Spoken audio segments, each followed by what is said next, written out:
All from Duncan Field. Are you tired of lousy internet and faceless customer service? It's time to experience local, honest, hassle-free, and exceptional. That's the Allo promise. We not only provide crazy fast fiber internet, crystal clear TV, and dependable phone service, but we choose to become a part of the communities we serve and love when everyone calls or stops by our store to say Allo. So don't settle for mediocre, settle for exceptional with Allo.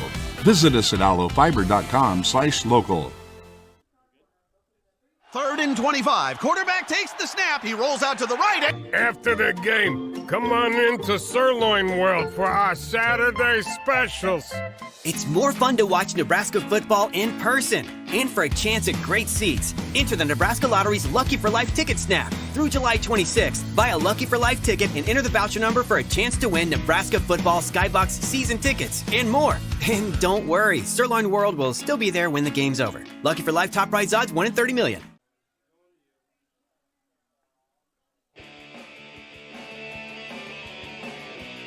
Welcome back to Duncan Field. Josh Salmon, Steve Stein, Caden Kirkag running your cameras. Fremont able to put a run together on the board on a couple of hits, but they did leave a couple of guys. Hastings will battle back here and see what they can get going in the bottom of the first. Taking a look at the starting pitcher here for Fremont, Evan Panjawani. His hometown is Bluffton, South Carolina. He's a sophomore at Long Island University, 6'1", 190 left-hander to battle with the lefties tonight. 1-0 record, 4.69 ERA, 2 games played. He started one of those. He's on 7 2/3 innings pitched, struck out 6, walked 3, and gave up 10 hits here for Fremont this season. Last used also on June 15th, so very similar between him and Horton, both left-handed, both last played on the 15th.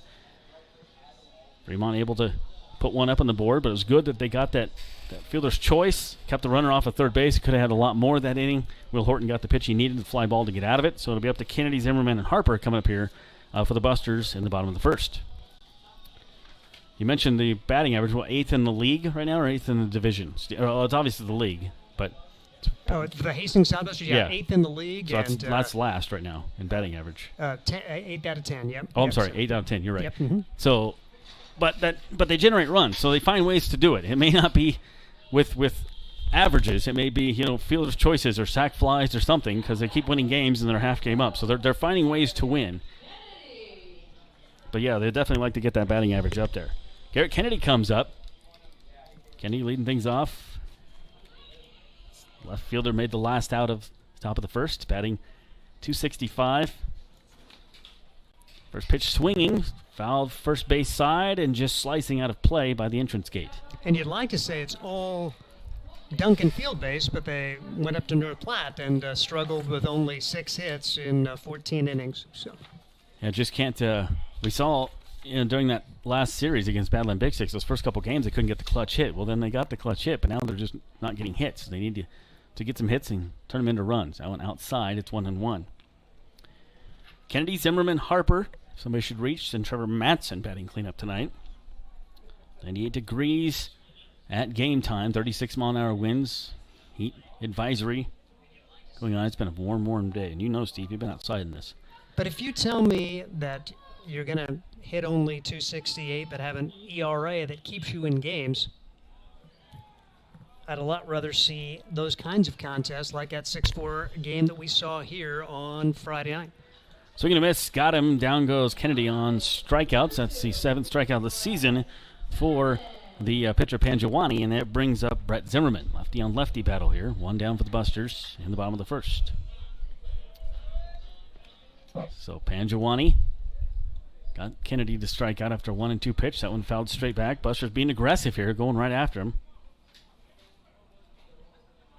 Aaron Harper on his way up next. Harper, look at the batting average as you talk about all the threes. There's a couple guys obviously below 3 here in the starting lineup for the night for the Busters. That one outside. The one surprises me the most is Trevor Matson. Still not really haven't found his groove yet this season. It'll get there. When it does, it's going to come with a thunder. That one fouled off first base side and out of play. We'll go 1 and 2 here to Brett Zimmerman. Zimmerman, the third baseman tonight. It's been an outstanding addition to his team since joining. 28 at-bats for him, batting .393, 7 RBIs in that time. The 1-2 coming up here from Panjawani. And just a little low.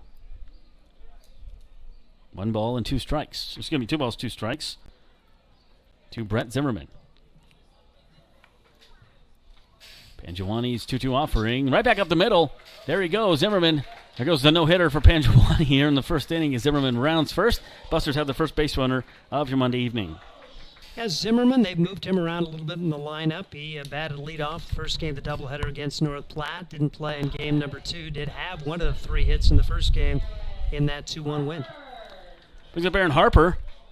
He's been your RBI guy, Captain Clutch, I like to call him. 370, 17 RBIs for the Busters, 8 walks. Usually we're kind of accustomed to seeing him in that 2 slot there, Steve, but now he's batting third, so if they move him down a little bit, maybe give him some more RBI chances. On third base line, that slice foul. Yeah, I like the lineup. Give Garrett Kennedy a shot at the top of the order and see what he can get done. He struck out, but they've got a lot of options, and I think Luke Bates still looking for maybe a lineup he likes.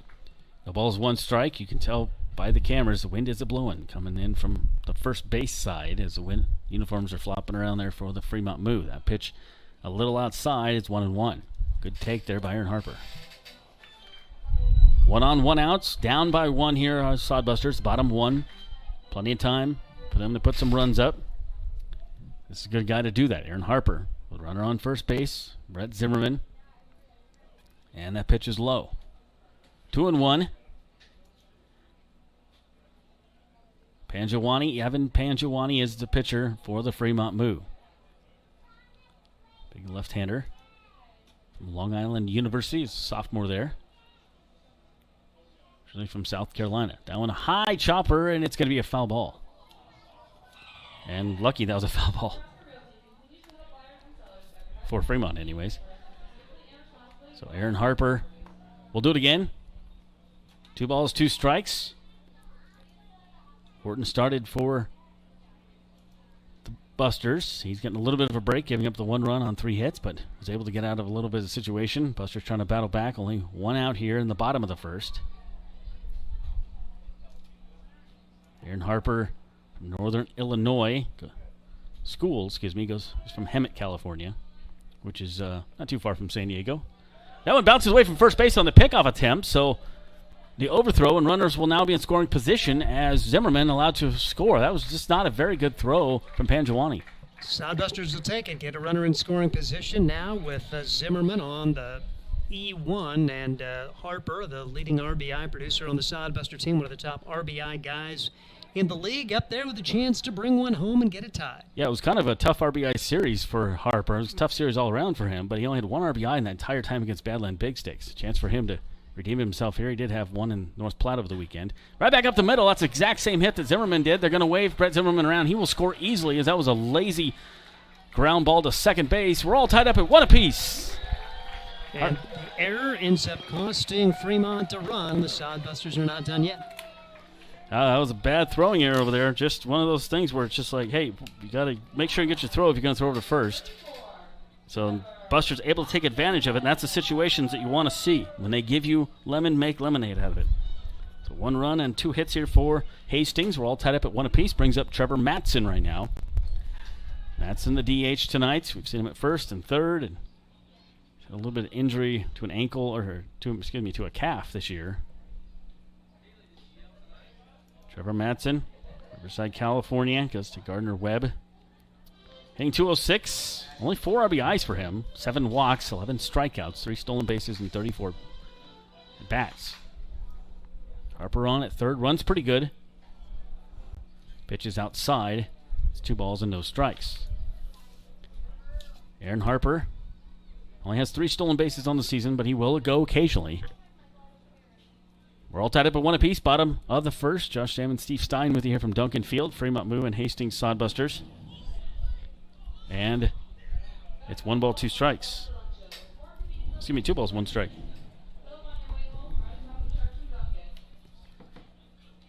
One out. Wind blowing in from right field towards left field. Pangiwani comes set, checks the runner, Aaron Harper at first.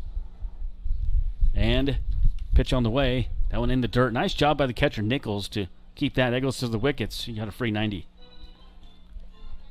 Love to find a way to work the count, get to this Fremont bullpen, because you would think that they would be a little bit gassed after a lot of runs were scored in the 3-game series at Gem City over the weekend. 3-1 pitch is a ball 4 and a walk for Trevor Matson. That is his ninth walk of the season. Busters have 2 on here with 1 out, and it brings up a very good hitter in Sawyer Duddleston. So first walk of the night from Panjawani. Comes at a good time for Hastings after already scoring the 1 run. You've got 2 on now. Chance for Duddleston. Duddleston's been a very good player for the Sodbusters this year. Outfielder, we missed him for a few games. He was injured, but has picked up the slack since he came back and really done a good job. Springdale, Arkansas goes to Arkansas Tech. First pitch in there for a strike. Hitting .486, 35 at bats for him, 11 RBIs. Chance for a couple more right here. The 0-1 coming up from Evan Panjawani. 2 on, only 1 out. That one hit right field side, but going to foul out of play, and quickly 0-2. Duddleston played in one of the games over the weekend at North Platte. Went 0 for 2 in that game. Did have 3 hits, though, in that last game. He was one of the key factors in that win against Badland Big Six in game number 3 here. The 0-2 offering well outside, and it's 1-2. 3 hits in that game on June 15th. 2 RBIs in the Buster win. So you've got Zimmerman standing, or excuse me, you got Harper standing at second base. Trevor Matson at first base. 1 in here for the Busters. We're all tied at 1 apiece. Bottom of the first. That one right back up the middle again. 3 hits in a row that way for the Busters. 3 hits this inning. They're going to wave Zimmerman around. It's going to be a throw to the plate. And cut off by the pitcher. If he wouldn't have cut it off, it might have been pretty close. Panjawani might have hurt himself on that one. It wasn't a great throw, but Harper, that would have been a close one, but Busters instead take the lead. Yep, great job for the Sodbusters to come back after Will Horton minimized the damage in the top of the inning. Like I say, it could be a fatigued Fremont team. You'd love to come out, put out a crooked number, and maybe you can kind of get them behind the 8 ball and kind of put it to them here today. Brings up Danny Garcia. 3 hits this inning for the Busters, all of them right back up the middle. Zimmerman's, Harper's, and Duddleston's right back up the middle. So now you have Trevor Matson standing on second base. Sawyer Duddleston standing on first base for Danny Garcia. That one to second base. This could be 2. Over to short. Back to first. They're not going to get him. Matson thinking about coming home. Now he's going to be in a pickle as he took a wide turnaround third. I'm not sure if he was supposed to. Trevor coming home. He's going to slide, and he will be out. So it ends up being 2 outs anyways on the play. And I think he just took too light a turn at third base. Is what happened. So you rule the fielder's choice for Garcia, but then Matson runs him out of the inning. And the Busters end up having the lead. 2 runs on 3 hits, no errors, and 1 left on base. 2-1 Fremont, 2-1 Hastings. We'll be right back. This is Sodbuster Baseball.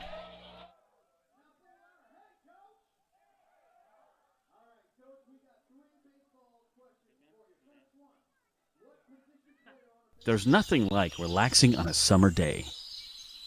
Nothing like taking in a Hastings Sodbuster baseball game. And there's nothing like an ice-cold Pepsi to make the day perfect. Pepsi Cola of Hastings wants to make your nothing like be the best day it can be, whatever the occasion. Enjoy your favorite refreshing Pepsi product throughout the Sodbuster season and make your nothing like memories. Pepsi Cola of Hastings, a proud sponsor of Hastings Sodbuster Baseball. Get the latest in news, sports, and local interest stories with the Hastings Tribune. The Tribune's award-winning staff provides you with the best in local content, from the news you need to amazing photographic moments to the latest in Sodbuster baseball news. Check out the classifieds, browse the business directory, and more. The Hastings Tribune, always a good read. Pick up the latest issue or subscribe today. Both print and e-editions are available. HastingsTribune.com. The Hastings Tribune, a proud sponsor of Sodbuster Baseball.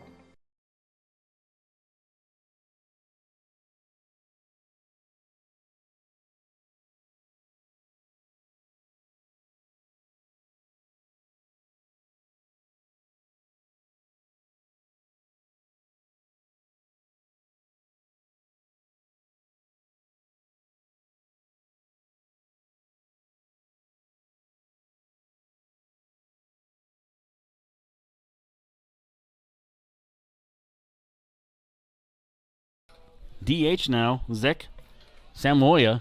That one deep to left field as well, the same way they began the first inning, and tracking it down. What a nice play out there. Wow. Are you kidding me? That's Garrett Kennedy in left field. He tracked that thing down, fighting the wind. That saved a double easily.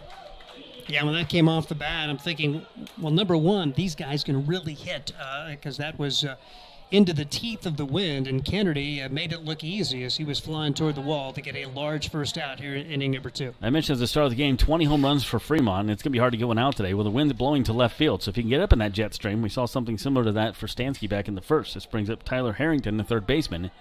First pitch is low to him for a ball. That thing was just tattooed, but Garrett Kennedy was all over it. Nice job out there in left field, tracking that down before he got to the brick wall. And the 1-0 is high and outside. That's one of those things, too, where, it's not like a padded wall out there. You run out of footing, and you're going to be smacking into bricks. Pitch coming up here from Will Horton. That to Aaron Harper. Tosses across in the double clutch over to first, and there's 2 down. Kind of inning you like so far here for Will Horton. Yep, 3 pitches, get 2 outs. That after Will, he didn't really get his pitch count too elevated despite giving up some base runners. He threw only 17 pitches in that first inning, but a chance to really have a good one if he can find a way to retire Evan Rowe. Evan Rowe comes up. He is the left fielder for the Fremont Moo in tonight's game. Rowe batting .327. 49 at-bats for him from Upland, California. One ball, no strikes. So Samayoa flew out to left field. Harrington grounded out to shortstop. 2 down here. 2-1 Busters. Top of the second inning. Will Horton kicks and delivers. The lefty's pitch is hit to first base. Diving for it over there and trying to make it back to first. It was a bad throw. Watson came up with it, but luckily backed up by the catcher Jones, and that could have been a lot worse. So that was a tough play for him to come up with in the first place, and then probably just maybe should have put it in his pocket. Be interesting to see if that's an infield hit or not, because I don't know if they get him, even if the throw is good. So it'll be interesting to see what Andy has to say about that, and they are going to give Evan Rowe an infield single. So a great effort there for Jacob Watson. Doesn't get charged in air, just an infield single all the way for Evan Rowe. Yeah, I think that's the right call on that one. It's like you said, it was going to be hard to get him either way. So 2 outs. This has been kind of an issue for Southbuster pitching this year, as they get the 2 outs real easily, and then they just can't get that third out. So hopefully they get up with the 1 hit, and that's it. Back to top of the order in Skansky. Skansky hit that monster double to left field and buckles inside on the ball. Very similar to the one we saw lead off this inning from Samayoa. 1 ball, no strikes. Rowe leading off of first base. And the pitch coming up here from Will Horton is just a little low. Just missed his pitch. We saw one similar to that in the first inning. He didn't get the call then either, but Fremont's still not biting. 2-0. Zane Skansky. Leading off of first is Evan Rowe. Singled a moment ago. That pitch definitely is strike. Skansky knew it, not debating. 2 balls, 1 strike. 2-1 Hastings. Fremont put up 1 in the first. Busters answered back, bottom of the inning with a 2 spot. It's 4 hits for Fremont, 3 for Hastings. That's a nice off-speed pitch, and does get the call on a delayed strike call, 2-2. Will Horton in need of a strikeout. Perfect time for his first strikeout of the day right here. Horton's 2-2 offering coming up to Skansky, and that one outside. Nice job by Jones to keep that from passing. It goes to 3-2. So after retiring the first 2 batters and a fly out on the ground, they'll give up the single to Evan Rowe. Struggling here to get the third out against Skansky. Will Horton checks his runners. Pitch number 28 is swung on and missed. Got him on the off-speed stuff. Went right back to the hook and said, see ya. There is his first strikeout, and it comes at a good time. So 1 hit, no runs, and 1 left on base. Still 2-1, Hastings' chance to add to the lead. This is Sodbuster Baseball, bottom of second. Nebraska Realty is a homegrown company that is deeply invested in the communities it serves. They are the largest independent real estate brokerage in the state with over 950 agents serving communities all across Nebraska. Nebraska Realty operates on the same principles and values as the people of this state: honesty, hard work, community, and people. They recently opened an office in Hastings and are excited to be part of the community and do their part in helping it thrive. See what Nebraska Realty can do for you at nebraskarealty.com. Eagle Distributing and Budweiser are proud to be sponsoring the Hastings Sodbusters. Budweiser has been linked to organized baseball since 1980 with a continued commitment to celebrate America's favorite pastime. The Budweiser brand was introduced in 1876 using time-honored brewing methods such as beechwood aging, which provides unparalleled balance and character. Each batch of Budweiser stays true to the same family recipe used by 5 generations of Busch family brewmasters. We welcome you to enjoy a cold Budweiser while cheering on your favorite hometown team, the Hastings Sodbusters.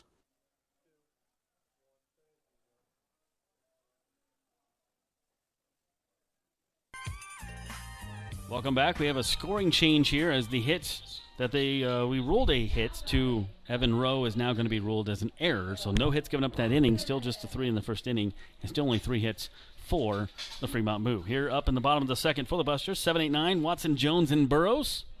Busters lead 2-1. Josh Salmon, Steve Stein with you on your broadcast here Monday night. That went inside for a ball. Jacob Watson, mentioned he pitched over the weekend. Good guy to have on the team here. Very versatile guy. Can play first base, can pitch, does both very well. It's fun to have a guy like that on your team. Watson, Franciscan University of Steubenville, Arlington, Texas native, has a 2-0 count. 2-1. Busters with the lead here. Evan Pangiwani throwing his 27th pitch, and it's a walk to lead off the inning. Busters have leadoff hitter on here in the second. Second walk of the night. Watson doesn't get that many opportunities to hit, but a good opportunity for him to get on base. And Hastings with the leadoff man aboard, see if they can add to a 2-1 lead. Yeah, Watson, that's only 17th at bat of the season. So Nick Jones comes up to catcher. Another lefty versus lefty here. Jones, Little Rock, Arkansas, batting .294 on the season. 34 bats, 10 hits, 5 runs. Only 3 RBIs in the season. And now his job is to get Watson over to second base. 2 walks in the game here for Pangiwani. Evan comes set. Fremont pitches in there for a strike. Tall, lanky guy out there on the hill. For Fremont, Buster's able to get 3 hits and a walk, make it 2 runs in the bottom of the first. That one slapped on to third base, happened to wait, throw it across. They do get Nick Jones on the slow roller to third. Nice play by Harrington, but the runner is able to advance. He did his job, 1 down. Basically a sacrifice, even though it's not going to go as that 5-3 on the putout. That gets Watson to second, and we'll see if Blake Burrows, Garrett Kennedy can find a way to get Watson home with the 3rd run of the game for the Sodbusters. Yeah, the pitch was outside, but he just slapped at it and hit it down the third base line. Nice job by Harrington to wait on it. Takes a roll on the turf and make the play, but the job done there by Nick Jones. Blake Burrows comes up, a.k.a. Chicklets. Missing a couple of teeth. Isn't he Chicklets? Blake Scott. Oh, I'm sorry. Blake Scott's the Chicklets. other Blake I'm confusing my Blakes. At least I had the right first name. Yeah. Burrows is the one that's really, really fast. There we go. That's a bunt down the first base line, and that's going to be foul. Burrows is Casey Burnham light. There we go. Yeah, and for those 2.0. Yep. As Casey Burnham, a 2-year player for the Sodbusters, started at the University of Kansas, going to go on to the University of Nebraska. And like I say, when you watch him play, a lot like Casey, and if he can have the same kind of success, we'll take it. Definitely. Similar stature, similar type player. Gritty, does whatever he can to get on base. He's batting in the 9th hole, though. Here's the 0-1, runner on second base. Buster still up 2-1. That one slapped to shortstop. Across the diamond, and there is 2 down. Nice play there by the shortstop. That's Dodge. So there is 2 out here for the Busters. They lit off with a walk of Jacob Watson. He stands on second base. Had a ground out to Nick Jones to get him over there. And the ground out a moment ago from Blake Burrows. Back to the top of the order, Garrett Kennedy. He struck out in his first time up swinging. Did some great defensive work out there in left field tonight. Fighting the wind. Busters would love to get one more on here against Fremont. You know, a 1-run lead is not safe. 2-1 is our score. Evan Pangiwani checks his runner and comes set. That one fouled off and strike 1. Pangiwani, one of those guys that's hoping to get a lot more work in the summer to work on some things as he had limited innings, 14 2/3 for the Long Island Sharks in the spring. I like that mascot. That's cool. Long Island Sharks. That makes sense. Here's the 0-1 coming up from Pangiwani. Down third base line. That's going to be a foul ball. Just a little foul. Past the diving Harrington, who loses his hat in the process. Oh, he's back up. So 2 outs, 1 on here for the Busters. They lead 2-1. Bottom of the second inning. Have to get something doing. At least try to get one more if you can. Never runner in scoring position. Not the fleetest of feet there with Jacob Watson, but hit something at the gap. He should be able to score.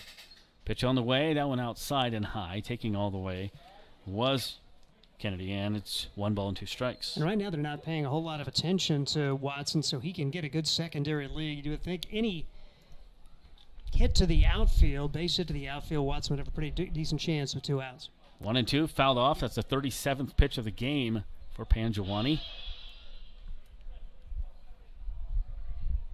So we remain 1 ball, 2 strikes. Led off with Watson. He walked. He's at second base. Nick Jones grounded out to third. Blake Burrows grounded shortstop. 2-1 is your score. Busters able to put 2 up in the first inning on 3 hits. Here is the 1-2 from Pangiwani. That one fouled straight back just a little late, and will remain 1-2. Nice at bat here by Garrett Kennedy, getting the pitches up a little bit, staying alive. 37 pitches. Dallin Quigley, ball boy today for the Busters. They rotate down there in the dugout. Guys do. Ball boy, let's get some speed. Yeah. If you get that guy. Oh, yeah, balls are out there. You're done. I mean, you snap your fingers, and before you can get snapped, he's got them to you. It's like a Bugs Bunny thing. Here is the 1-2 coming up from Pangiwani. That one well outside. Didn't have any location on that at all. 2 balls, 2 strikes. If Kennedy can reach, Zimmerman would be up next. You like your chances with him and Harper. You get into Matson, so this is a very important batter here for Pangiwani. Evan knows that. 2 balls, 2 strikes, 2 outs, 2-1 our score. Runner on second base. Here is the pitch. Down third base and foul. And believe me that Garrett Kennedy knows that too. He's trying to keep the inning alive here for Hastings in the second. Garrett's had some good swings this time after striking out his first time up. Pangiwani, not one of those guys that's going to overpower you with a fastball. His breaking ball's decent. 2 balls, 2 strikes, 2 outs. That one fouled straight back again with the heater. And again, Garrett Kennedy keeping it alive. 8th pitch of the at-bat coming up for Garrett Kennedy as he tries to bring Jacob Watson home from second in a 2-1 game with the Soundbusters on top. So Garrett Kennedy against Evan Pangiwani. Runner on second base is Jacob Watson. 2-2 is outside, and 3-2. Good job to lay off of that one. That's a tough one to lay off of. It had a little bit of late movement on it. Nice job. 3-2 here, coming up to Garrett Kennedy. 2 outs. Runner on second. Payoff pitch coming up here to get out of the second inning for Fremont. Pangiwani's pitch. Pangiwani's pitch is hit to right field and should be an easy, lazy fly ball, and it is to the right fielder, Axelberg, and the Busters are done here in the second inning. No runs, no hits, 1 left on base. At the end of 2, it is 2-1, Sodbusters lead. This is Sodbuster Baseball. You know Graham Tire for their quality tires and service, but did you know that they do brakes, batteries, and oil changes, and even shocks and struts? Graham Tire in Hastings has the quality products and great service you have come to expect from the Graham name. Rick and his crew will get you fixed up and right back on the road safely. And you can trust that the job was done right. That's peace of mind. Graham Tire in Hastings, West 2nd Street, open 7:30 to 5:30, Monday through Friday. A proud sponsor of Sodbuster Baseball.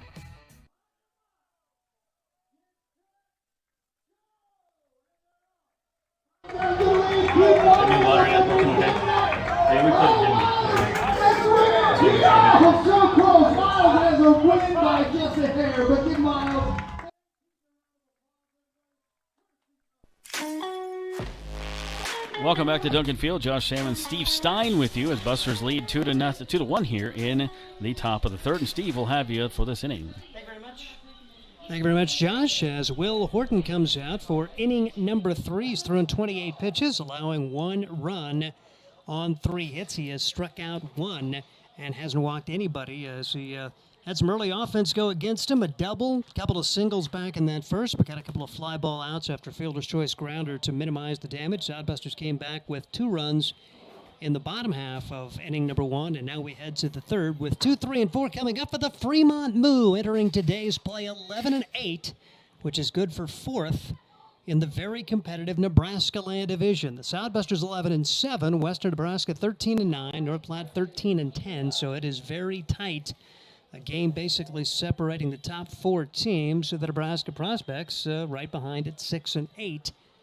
Other division, Badlands Big Sticks leads it at 13-7. Here's Kanan Dodge, fielder's choice grounder. He scored the lone Fremont run as he stands in the right-handed box. And the first pitch from the lefty, Will Horton, misses for ball 1. 1 ball and no strikes on Kanan Dodge. Dodge, a returnee from last year's Fremont Moo squad, which was really good, but not good enough to get into the playoffs. Pitch across for a strike, 1-1 the count on Kanan Dodge out of Stephen F. Austin University, his home state, Louisiana. And he hits this one to the left side, picked up by the third baseman. Easy play there for Brett Zimmerman. And there's 1 out here in inning number 3. With Nico Aspaqueta coming to the plate now. He had one of the 3 hits back in that first. Aspaqueta, right-handed hitter, standing against the lefty Will Horton. Aspaqueta out of St. Mary's College from Sherman Oaks, California. And he will take ball 1, 1 ball and no strikes. The count on Nico for the Fremont Moo. Coming into today at 356 and raises that a few points with that first hit. 1-0 delivery is hit foul off the Duncan Field facility and back into the field of play, picked up by Watson. Count goes to 1 ball and 1 strike on Aspaqueta. The Fremont Moo, powerful hitting team, 328, top batting average in the league, and 20 home runs. They've out-homered the Sodbusters by 20. Hastings still looking for its first home run of the year, but Hastings has the better record. Pitch swung on and missed, 1-2 the count on Aspaqueta. Sodbusters have done it with pitching and defense. If you're going to play a lot of games at Duncan Field, that's a pretty good recipe and a pretty good way to build your team. 1-2 delivery on the way. Low and in the dirt. Good stop there for the catcher, Nick Jones. Count goes to 2 balls and 2 strikes on Aspaqueta. Fremont Moo with a wild 3-game series at Gem City, winning 2 of the 3, scoring double digits in every game. 2-2 pitch. High fly ball, short center field. It's actually going to be called by the second baseman, who's just out on the grass with the wind wailing in from center. And Danny Garcia's got it for the Sodbusters. 2 up and 2 down here in inning number 3. So ground out to the third baseman from Dodge, a pop up to the second baseman from Aspaqueta, and that'll bring up Jason Axelberg, the right fielder. He had an RBI single his first time up. 2-1 the score. Sodbusters on top. 2 outs, nobody on. Top of the third, and the pitch is inside for ball 1. 1 ball and no strikes on the Fremont Moo right fielder. I like Axelberg. That's a cool name. Yep. Sorry. Sodbusters with Jacob Watson at first, Danny Garcia at second, Brett Zimmerman is the third baseman, Aaron Harper the shortstop, and the pitch is missing for ball 2. 2-0 the count on Axelberg. He's a product of Augustana University in Sioux Falls, South Dakota, from Monticello, Minnesota. Horton shakes off a sign. Will set to go, trying to pick up the win here today. Pitch is missing for ball 3. Pretty close. 3-0 the count, as Will in danger of walking his first. He has struck out 1, and he's battling his way here, trying to get a 1-2-3 third inning against the 2, 3, and 4 hitters. Again, shakes off a sign, brings home the pitch, and that's right across for a strike. 3-1 the count now on Jason Axelberg. 1 for 1 in this game is Axelberg. Augustana is the Vikings. I looked that up. I kind of took your job there. I looked up the mascot. It's all right. Do what you need to do. Okay. 3-1 delivery, and that just misses for a ball. So a 5-pitch walk issued. 2 outs, 1 on now for Austin Baskin, a returnee from last year's Fremont Moo squad. He's from the University of Memphis, Covington, Tennessee, his hometown. So runner at first, 2 outs. Sodbusters with a 2-1 lead.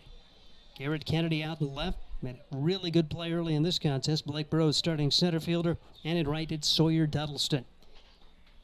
Pitch is inside for ball one. So Will's been close, but has fallen behind the last couple of hitters here after getting a ground out and a pop-up to begin the inning. Austin Baskin stands in the right-handed box and takes a strike. A little delayed call there. 1-1 the count on Baskin, who played in the weekend series, played all 3 games. Didn't have some of the better numbers in that offensive slugfest. Hits this one to the left side. Picked up by the third baseman. Throw in time as Brett Zimmerman guns down Austin Baskin. The Sodbusters shut it down with no damage done. No runs, no hits. 1 man left. We head to the bottom half of inning number 3. It is Hastings 2, Fremont 1. This is Sodbuster Baseball. Any lot, set, hut! Announcing the Nebraska Lottery's Lucky for Life ticket snap. Start the play by purchasing a Lucky for Life ticket by July 26th and enter the voucher number for a chance to win Nebraska football Skybox season tickets, regular season tickets, single game tickets, or a weekend football experience. It's our Lucky for Life ticket snap promotion, and it's 100 yards of fun. Lucky for Life top prize odds 1 in 30 million. Let's face it, we move our bodies around a lot. And sometimes things happen. A tweak, twist, pull, strain, ache, or pain.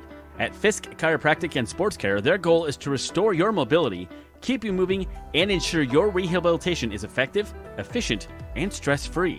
Do you suffer from headaches and neck pain, lower back or sciatica? Call Fisk Chiropractic and Sports Care today. Start to discover wellness through chiropractic care. Fisk Chiropractic Sports Clinic.com. Start feeling better now.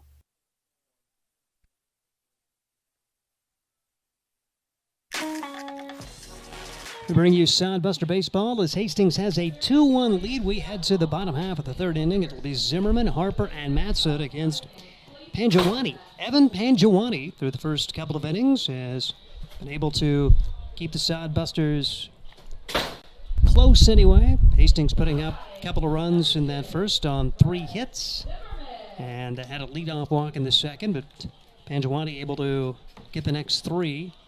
And now Zimmerman, who had a single, went to second on an error and came around to score the first Sodbuster run, stands in the left-handed box against the left-hander, Evan Pangiwani. And squaring to bunt. It's down the third base line. Tough play. Pangiwani falls down, throws anyway. Made a decent throw, but it's an infield single to begin the 3rd. It's Brett Zimmerman aboard for the Hastings Sodbusters. He's 2 for 2. I'm really surprised he even got the throw off. I mean, that was a good throw for being on his keister.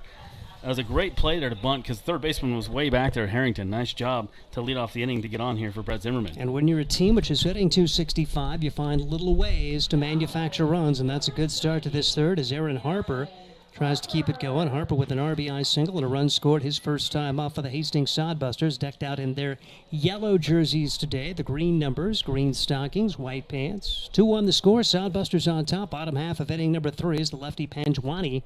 We'll take a look over at Brett Zimmerman. Zimmerman leads away, leaning back toward first as the pitch comes in, and it's fouled away for strike 1. No balls, 1 strike on Harper.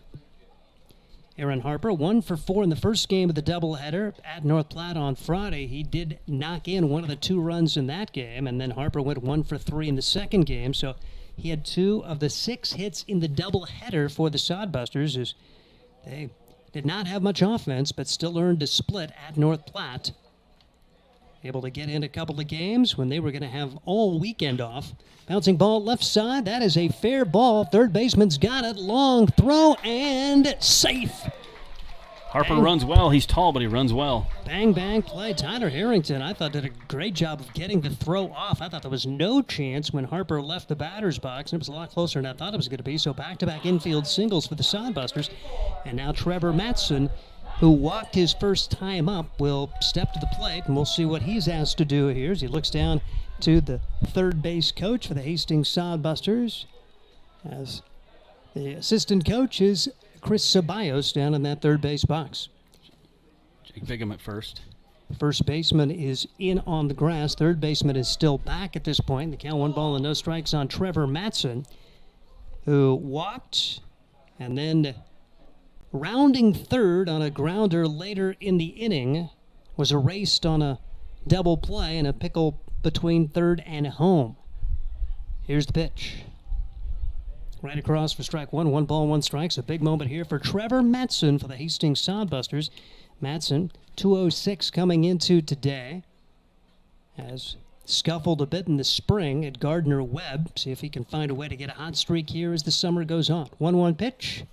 Taken outside for ball 2. 2 balls and a strike on Trevor Matson in the DH spot today for Hastings. Brett Zimmerman dancing around like MC Hammer over there at second base. That's really distracting to a pitcher, so that's a good thing he's doing over there. You catch it out of the corner of your eye, and it's trying to disrupt him. Brett Zimmerman, nice addition out of Loyola Marymount as he stands at second base. And Matson pops this one in the air. Playable, foul territory, and that's going to be handled by Nico Aspaqueta. And a big first out with no advancement of the runners there, and Sir Trevor will be disappointed in that outing. Has still runners at first and second. 1 out now for Sawyer Duddleston, who had an RBI single his first time up and then was erased on a fielder's choice grounder.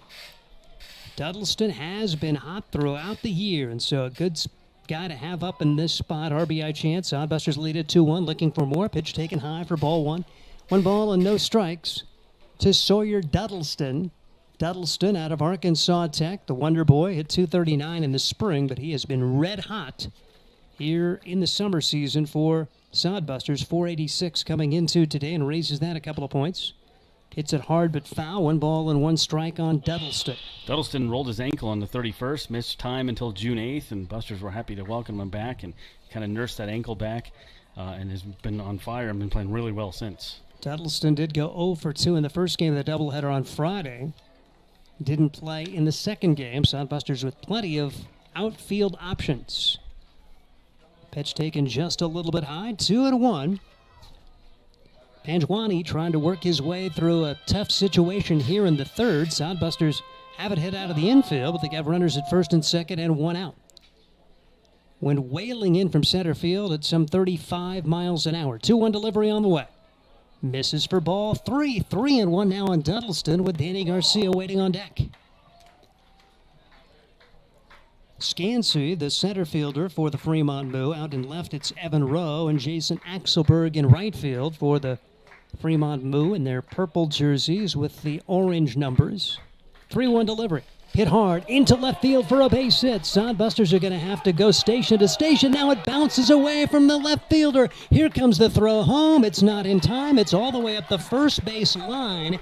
It'll be a single for Duddleston. No RBI, but Zimmerman hustles home after that ball bounced away from left fielder Evan Rowe.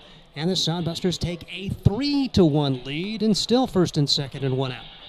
Nice job there just to watch it on third base, and then when he bobbled it, took his eye off the runner for a minute, and he scored. So nice going, nice base running.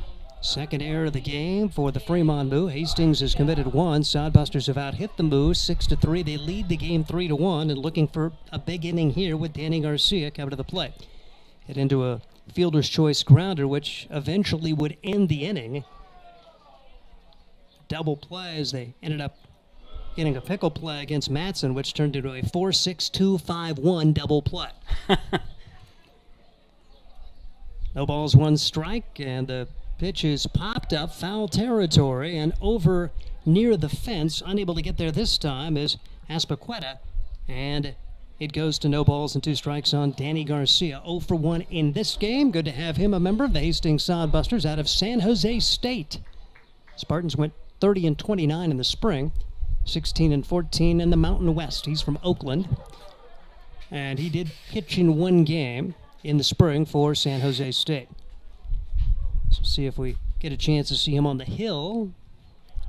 Playing second base today as the 0-2 delivery is on the way. This is bounced to the right side, but first baseman's got it. Espequeta will win the race to the bag. There are 2 outs. That'll allow runners to advance, though. Harper now to third. Duddleston to second. 3 unassisted on the putout. And Jacob Watson trying to come through with a couple of RBIs if he could single one to the outfield here. Jacob Watson, another guy that really excited to talk to out of Franciscan University of Steubenville, Ohio, the Barons, an NCAA Division III team, and he had a really good spring.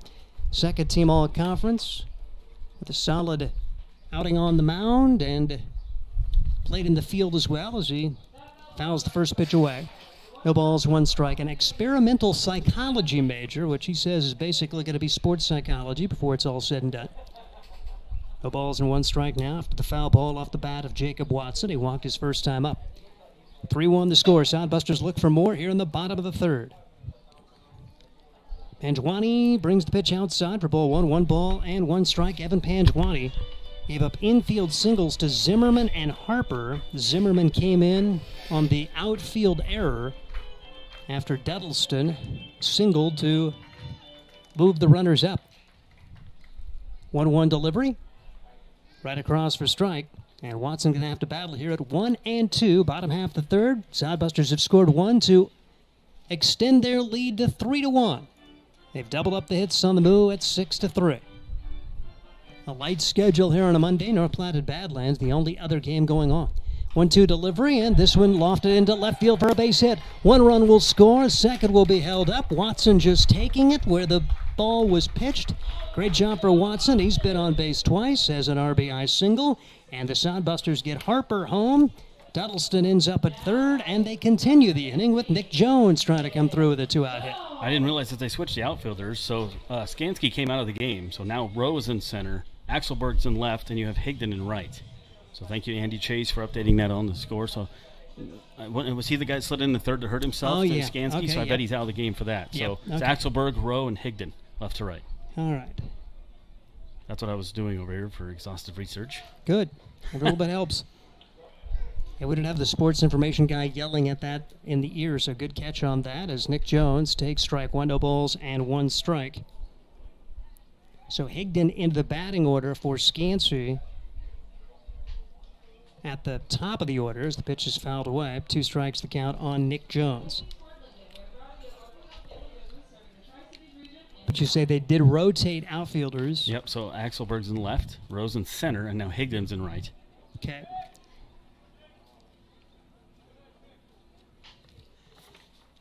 Oh, and 2 the count now on Nick Jones. And this pitch just misses outside. Fremont would have liked that call, didn't get it. 1 and 2 the count on Jones, who grounded out to third his first time up. Nick Jones, one of several guys who can catch for this year's team. They've got a lot of depth there. Jones, Arkansas Tech product, an engineering major. Here comes the 1-2 pitch, and that's low and inside. Back to 2 and 2. Pitch count mounting now. 66 pitches thrown by Panjwani, the left-hander out of Long Island University. 4 hits this inning for Sodbusters already. We talked about the lack of hits. They need to get the average up. There we go. And more importantly, 2 runs across so far. Bouncing ball right side. That is a foul ball. Good call there. And trying to sell it was Aspiqueta as he was staying in fair territory despite throwing the glove out there. It wasn't like he was a wide receiver trying to keep his feet in bounds, but couldn't make that sell, and that was a good call. Yeah, he'll never win an Oscar. We'll put it that way. 2 and 2 the pitch, but maybe he can, play tight end or something in football. Yeah, tiptoe that line. 2-2 delivery, and this one hit the other way into left field, but coming on and making the grab. That is going to be Axelberg to end the inning. But the Sodbusters do come up with a pair of runs on 4 hits as we head to the 4th inning. It's Hastings 4 and Fremont 1. This is Sodbuster There's Baseball. nothing like relaxing on a summer day. Nothing like taking in a Hastings Sodbuster baseball game. And there's nothing like an ice-cold Pepsi to make the day perfect. Pepsi Cola of Hastings wants to make your nothing like be the best day it can be, whatever the occasion. Enjoy your favorite refreshing Pepsi product throughout the Sodbuster season and make your nothing like memories. Pepsi Cola of Hastings, a proud sponsor of Hastings Sodbuster Baseball.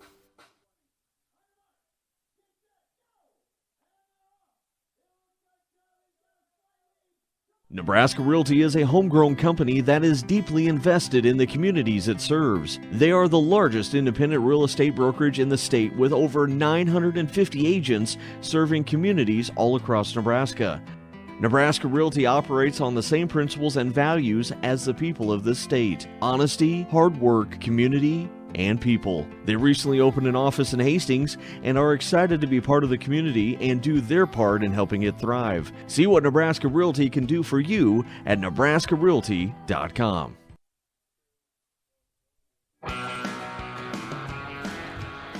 We head to the fourth inning. Hastings Sodbusters with a lead of 4-1 now. Sodbusters able to get 2 more runs across in the third, and Will Horton given a little run support now. We'll see if he can finish the deal through the first 3 innings, allowing 1 run on 3 hits. There have been 3 errors committed in the game, 2 by the Moo, 1 by the Sodbusters, and it will be 6, 7, and 8 up there with Nichols, Samayoya, and Harrington to bat against Will Horton.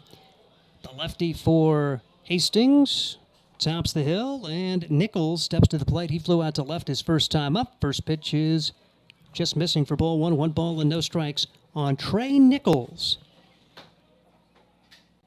Nichols coming into today, batting average of .370. Almost every one of the regulars over 300 on the year for this Fremont Moo team. One of the keys to the success for Will Horton, just 1 walk so far. I don't want to give these guys any free passes. They're going to get their share of hits likely. Pitch is drilled to left field. Garrett Kennedy on his horse going back and makes the catch with a wind coming straight in from center. That helps as it's where fly balls go to die here, the outfield at Duncan Field. So a well-hit ball for Trey Nichols, but he is out again. 2 very good plays out there for Garrett Kennedy. There's 1 out in the inning, and that will bring up Zach Samayoya. He lined to left on Kennedy's great other play to open inning number 2. As Will Horton brings home the delivery. Big swing, no contact. No balls, 1 strike on Zach. Samayoya out of Golden West College, a freshman from Anaheim, California. Samayoya, right-handed batter. Will Horton set to go with the pitch. 0-1 delivery, and the curveball stays high. 1-1 the count on Samayoya. Samayoya ended up playing 2 of the 3 games at Gem City. Went 3 for 5 with 5 RBIs in the series opener. Hits this one into left field. That's trouble. Kennedy on his horse and makes the catch. Another good play from Kennedy. Samayoya, got to say, can we get somebody else out there besides Samayoya, who's coming off a 5 for 7 performance in the 3rd game of that series? Oh, Brian Frew's with us now. I thought it was Josh Salmon sitting over there, and so I figured he would just jump in, and Brian Frew has come to join us. We appreciate one of the big honchos for the Hastings Sodbusters joining us now, as it'll be Tyler Harrington to come to the plate for Fremont. 4-1 the score, Sodbusters on top. Nice to see some early offense against a Fremont team, which probably is not going to get shut out very often this year. No, they definitely can hit the ball really well. Pitching, I was talking to their owner just down by the concession stand a little bit. He said pitching maybe a little down this year, but they got some sticks for sure. Hitting .328 now. They haven't played at Duncan yet this year, and with the wind blowing in, we've seen some fly balls, and that's where fly balls go to die. And man, it's great to have a guy like Garrett Kennedy out in left field. Absolutely, and all of our guys can run really well. But I was talking to Chad a little bit, the owner of the Fremont Moo. There's another one. Popped into center field, and it looks like this is going to be a routine play. Right under it is Blake Burrows. So 1, 2, 3 for Will Horton. Just keep throwing strikes, lefty, and enjoy the way things are going. Go ahead. We'll just keep it right here through the inning. Yeah, Will likes to throw like you should throw at Duncan Field. He just throws fastballs at the belly button, mixes in a couple off speed here and there, but he's not trying to strike anybody out. He's just trying to put the ball in a place that the guys are going to swing at it, hopefully try to hit some fly balls, and he knows, he sees the flags out there. The wind's blowing straight in. It's a big field. We got a really fast outfield. So, I mean, Garrett made an unbelievable play.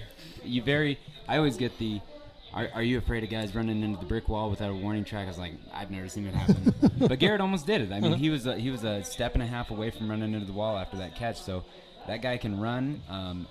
Absolutely a huge asset to have an outfield like we have. And he's got great instincts in terms of, this wind is wicked, and we've seen it play havoc with some other guys in the outfield, but it seems like this hasn't phased him. Wind like this a couple times. He's just he's played it really well. Yeah, I was talking to Garrett at our last home game. We were eating afterwards, and it was another windy day, and we were talking about how it's funny to see guys that aren't used to playing in the Midwest run after fly balls, because they're all like, they're wobbling all over the place, and the wind's taking it, and you can always tell a guy like Garrett, he grew up in the Midwest. He knows what it's like to catch fly balls in the wind. So this is just another summer day for him.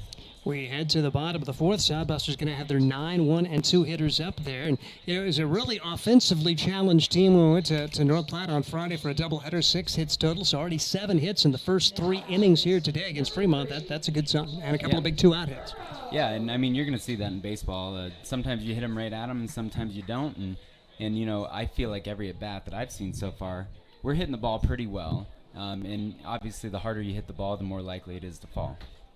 Blake Burrows up there now, shortstop, and he's still looking for a college home for his senior year as he's going to bunt it down the first base line. Drag. Beat him. First baseman going to throw to the second baseman, covering safe. Burrows able to hustle down the line and an infield single for Blake Burrows. That was one of my favorite plays to do when I was playing. I was a left-handed hitter, leadoff type guy, just like him.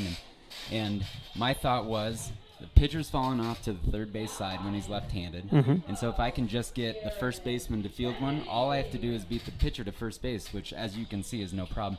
Now what he did is the second baseman was ready for it. So my favorite time to do it was in a position like this where the second baseman is over towards second in double play depth. Then he has a lot of trouble getting over to first to beat me. But great decision to do that on the lefty, and you see he really falls off the mound, and he is back turned to first base after he throws it, which makes it easy for that push bunt to happen. First pitch to Garrett Kennedy, misses for ball 1 ball and no strikes, and really a pretty good effort for Aspequetta to get it to the second baseman and make it a very close play as Baskin hustled over, but Sodbusters do get the infield single, and that's the third infield single in the last 2 innings. Talk about the fact that, yeah, you're only hitting 260-something, but they're putting the ball in play, they're getting on, and they're getting big RBI hits. Yeah, and just, seeing the opportunity there.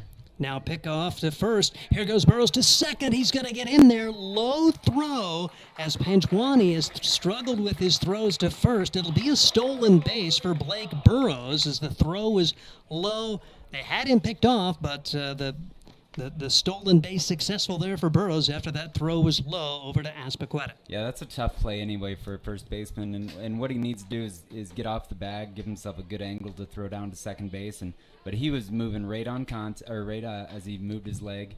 There's a nice little Here's a base hit for Kennedy, and the Sodbusters something cooking here in the fourth as Hastings will have first and second, nobody out, with Kennedy singling to follow Burrows' infield single. Well, and just another 4D chess match right here is we got speed on the bases, left-handed hitter up. So if I'm Garrett, I'm stealing right now. First pitch, pick it off, pick over, and if I'm on third base, if I see him throw to first base, especially he's not super comfortable throwing to first base, get a huge lead. He's not going to pick you off at third, and as soon as you see him pick over to first, you can take off for home. And I'm not sure why Garrett's not going there, but this is where you can really mess with a team like this when you get them on the ropes like that and really throw that haymaker at them and see if you can. To me, it's an easy base just to steal it, but you can really cause some damage and give yourself some huge momentum right there. One consideration may be Zimmerman, who's 2 for 2. Give him a chance to swing the bat a couple of times, and he does have a 1-1 count on him now with first and second, nobody outside. Buster's already leading at 4-1. Bottom of the fourth against the Fremont Moo, the rivals to the east. Yeah, and I have heard left-handed hitters tell me as a base stealer to, give me that hole between first and second base for a couple pitches, and then you can take off. So maybe they've had some internal conversations, but I am pretty sure Garrett is fast enough to take this bag. Maybe not standing up, but he's got the guy on third protecting him too. Here's a bouncing ball to the second baseman. The throw to second for 1, over to first. That is a fielder's choice, as safe at first is Zimmerman. Scoring on the play is Burrows to give Zimmerman an RBI, productive out there. And Sodbusters now lead at 5-1. Not to beat the dead horse, but yeah, we know if they would have ran. If they would have ran, that's just that Garrett's sitting on third right now, and we got a guy in third with less than 2 outs with Harper up. But I mean, if you don't feel like you can get the bag, you can't take it. So that's totally up to him, and I would never reprimand a player. I'd just be like, were you at least thinking about it? Yep. And Sodbusters have been pretty aggressive this year. I like what they've done at the bases. Here's a bouncing ball up the middle. Shortstop's got it. They'll throw to second for 1. That's all they'll get. Fielder's choice grounder from Harper.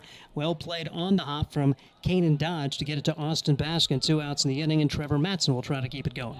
And again, not to beat the dead horse, but that's another RBI. Yeah. I mean, I'm a big fan of running the bases aggressively, and if they give you an inch, you take a mile type of stuff. And I thought we had an inch to take right there. So Trevor Matson tries to get it going here. He's walked and popped it up his first 2 times up. 0 for 1 for Matson, who takes ball 1 ball and no strikes. Pitch count mounting as 76 pitches thrown for Panjwani at this point. They threw a couple of position players yesterday. In that 20-13 slugfest. Man, you see the box scores on that series? Wow. Well, that was one thing I was talking to Chad about. I'll line drive right at him. I was talking to Chad about the difference between here and there, and Laramie's 8,000 feet or 7,000 feet or whatever, and wind's blowing straight out. So he said it was just a launching pad out there. Yeah. So the line out from Trevor Matson to center field. Sodbusters do come up with a run on 2 hits. They lead 1. Steve. Yep, should have been 2. That's it. Yep, that's it. Man, oh man, I'll tell you what, you are. I'll talk to Garrett after the game. Yeah, you are hard on these guys. So I should say it's now a 5-1 Sodbuster lead as they have 5 runs on 9 hits, but a couple of Fremont errors. Sodbusters with a stranded runner there. They have 5 of the ball game, and it'll be Will Horton back out to the hill, throwing really well today. I mean, he gave up some early offense, double, couple of singles, but didn't panic, and has done a really good job. As Brian Frew, we appreciate him joining us, and we'll say hi to Brian again next time. So feels like he just got here and he's gone. He's going to go reprimand him about that stolen that's base. Right. He's going right to the dugout now. All right, we'll turn down our crowd mic. No, I'm kidding. Josh Salmon back in as Will Horton will come back out for the Hastings Sodbusters as Hastings with the lead by a score of 5-1. Yeah, that almost been a double play, so that stolen base would have broken that up, but it didn't happen, and okay, that's it. Yeah, you get rid of one, now you got another one talking about it. It's over now. It's over, guys. Come on. It's over now. Yeah, that's right. Will Horton doing very good after a little rough there in the first inning. He's really settled in here and finding his own, and run support always helps. It always makes a pitcher, make his job a lot easier. He's got 4 run support again. Moo is an offensive team. He knows that, so he still got to keep focus in the game, but it's going to make it a little easier on him. And we go to the 5th inning. Here is Josh Salmon. All right, thank you. And leading things off here, it'll be 9-1 and 2. So it'll be Rowe and then Higdon and then Dodge for the Fremont Moo. Down by 4. Will Horton. Whew, that one just missed by an eyelash. It's ball 1. Rowe has reached on an error his first time up back in the 2nd inning. Happy to have you along with us on the YouTube. Josh Salmon, Steve Stein. That was going to Brian Frew, who started the Sodbuster team 5 years ago. Strike 1. He's played in a lot of summer leagues himself like this and thought, hey, this is something that the Hastings community who loves their baseball could use, and he was right. Here's the 0-1. That one hits a short. Zimmerman on it. Kloss makes that look so easy. 1 up, 1 down for the Fremont Moo here in the 5th. Yeah, Aaron Harper has been just rock solid. Zimmerman at third, too. You've had infield looking really good so far here today. Sodbusters with just 1 error in the contest. So it brings up Higdon, Ben Higdon. So Higdon took over for Skansky, who got hurt sliding into third base in the first inning and came out of the game. Higdon, the right fielder, lefty versus lefty here.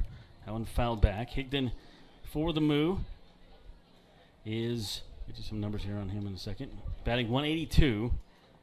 He's only had 10 at bats, so one of the relatively new guys for them. The 0-1, Horton's coming right after these guys. That one right down Burlington for strike 2.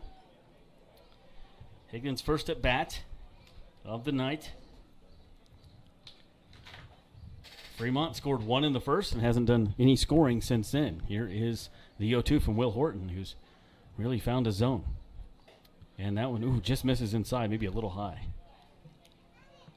Not a bad pitch. Kenan Dodge is due up next. 1 down, 5-1 Hastings here in the 5th. That pitch just missed again on the outside. And I think, along with a lot of us, Horton wanted to know where that was. 2 balls, 2 strikes, 1 out. Ben Higdon fouls that one straight back, just a little late on the fastball. Ooh, look out, that one's ricocheted. It hit off the facade, off the fence, and then back into the crowd, so gotta watch it. Humidity is still out there. It feels like summer in Nebraska. 2 balls, 2 strikes, 1 out. Will Horton pitch, and that one fell off first base side and out of play. Duncan Field, as you know, 370 down the left field line, 367 down the right field, 408 dead center. It's a huge park. It's bigger than Coors Field dimension-wise. Horton gets his sign. The lefty comes set, and the pitch. In there for strike three, and just froze him. Deer to headlights for Higdon, and there's two down. Second strikeout of the night for Will Horton, and there's two down for the Moo here in the fifth. Caden Dodge comes up. Dodge 0 for 2 in the game.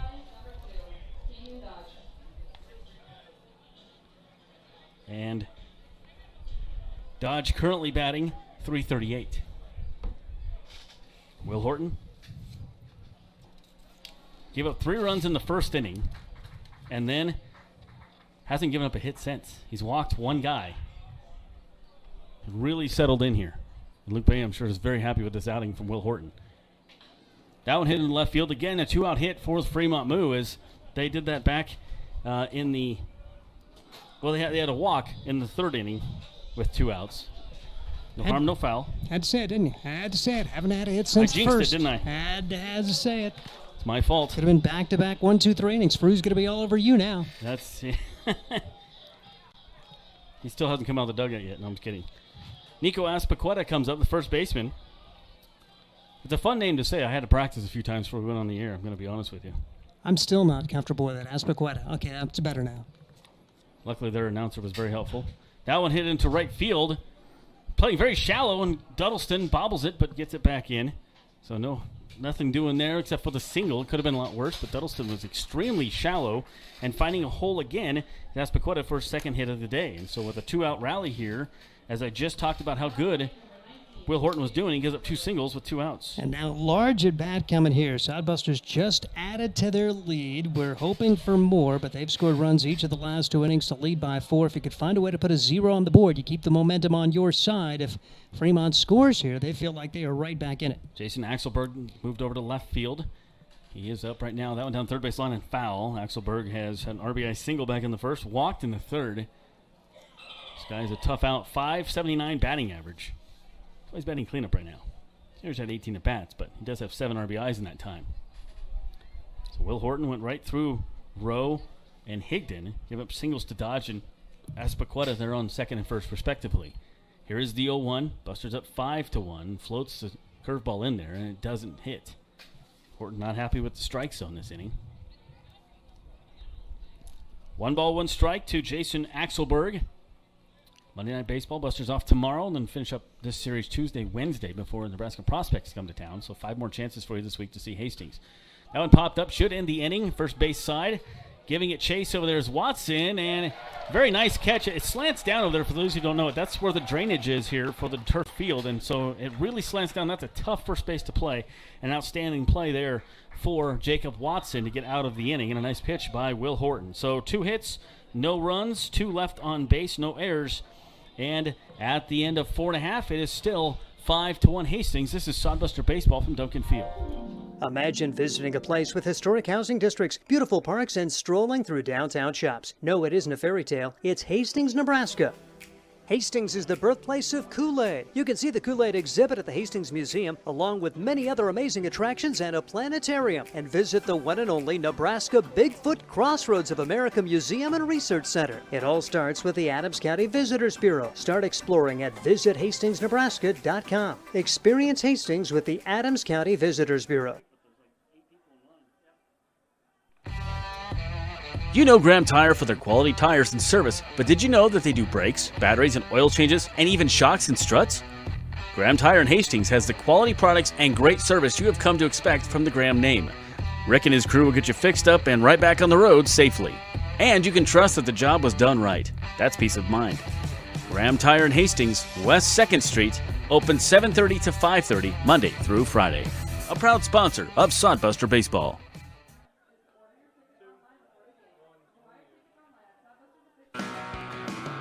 Welcome back to Duncan Field. Josh Salmon, Steve Stein along with you. Caden Kirkak doing a great job on our cameras to my right.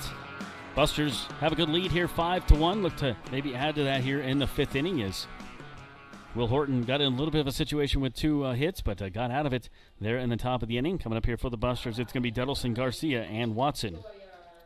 So 5, 6, 7 hitters due up here for Hastings in the inning. Duddleston, 2 hits on the day for him. That one down third base line and just fouled by a little bit. So Duddleston improved his average here with the 2 hits today, up to 514 now. 514. Slow pitch softball numbers for Sawyer Duddleston. Not a typo. The 0-1 coming up here to Sawyer Duddleston. And, that one missed outside. That was a pretty good pitch. Didn't get the call there. And it's 1-1 here to Duddleston. 2 balls and 1 strike. Duddleston, Garcia, and Watson. Garcia, one of only 2 guys in the lineup that has not reached base tonight. Actually, he's the only guy that hasn't reached base tonight. I take that back. Nick Jones hasn't either. Correct myself. So now, you got to wonder how short the leash is here for Pangiwani. I thought I saw somebody moving around over there, but they do have a righty warming up for Fremont.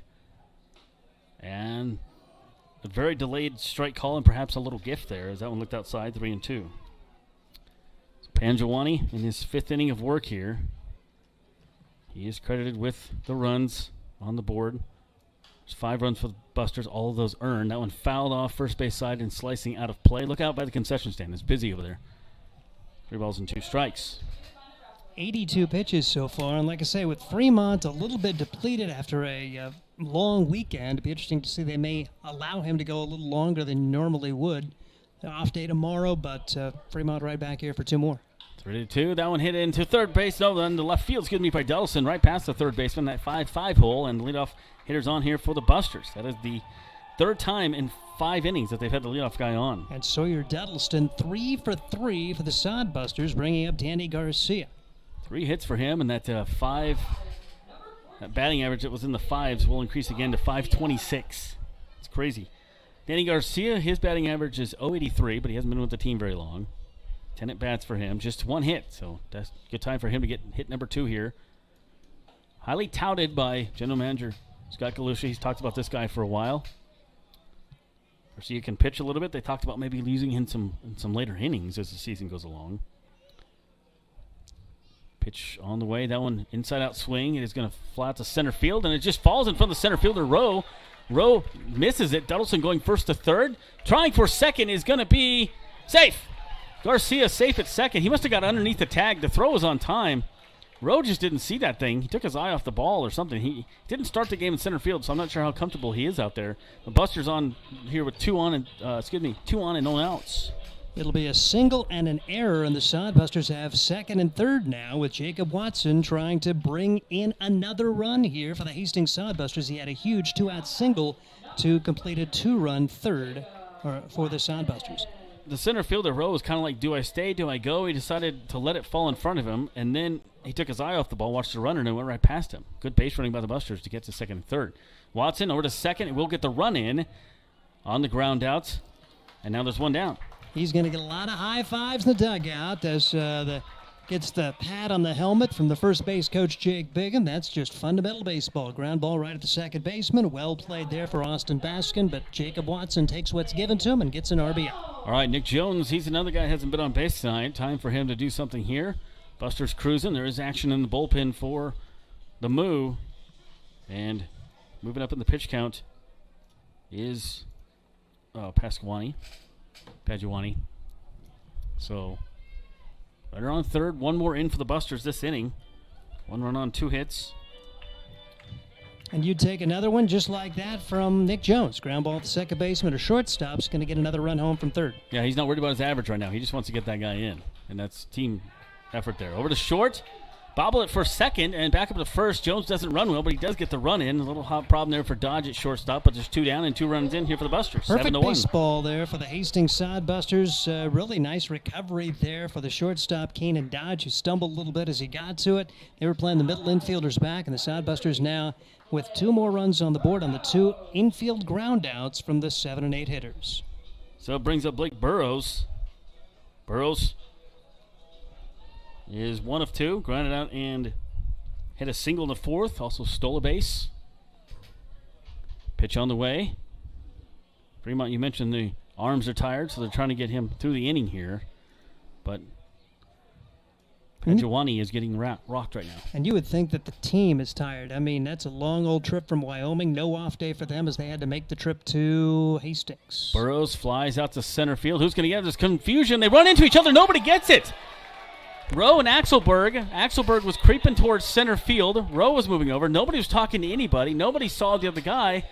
And they run into each other, and the ball falls. It's a weird day for the outfielders, and you wonder how much different this game would have unfolded if not to the injury to Zane Scansey, who's their normal center fielder. He went out early, and they have all kinds of issues in the outfield here as that falls. Burrows is going to be at second base when all is said and done, and it's going to be a visit to the mound now from Shea Bennett.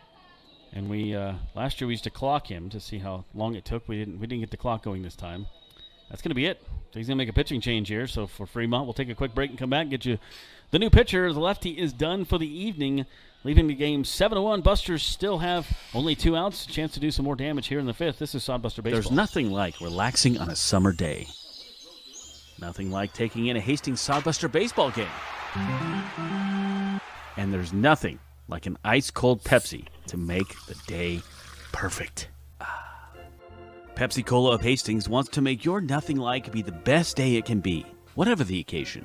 Enjoy your favorite refreshing Pepsi product throughout the Sodbuster season and make your nothing like memories. Pepsi Cola of Hastings, a proud sponsor of Hastings Sodbuster Baseball.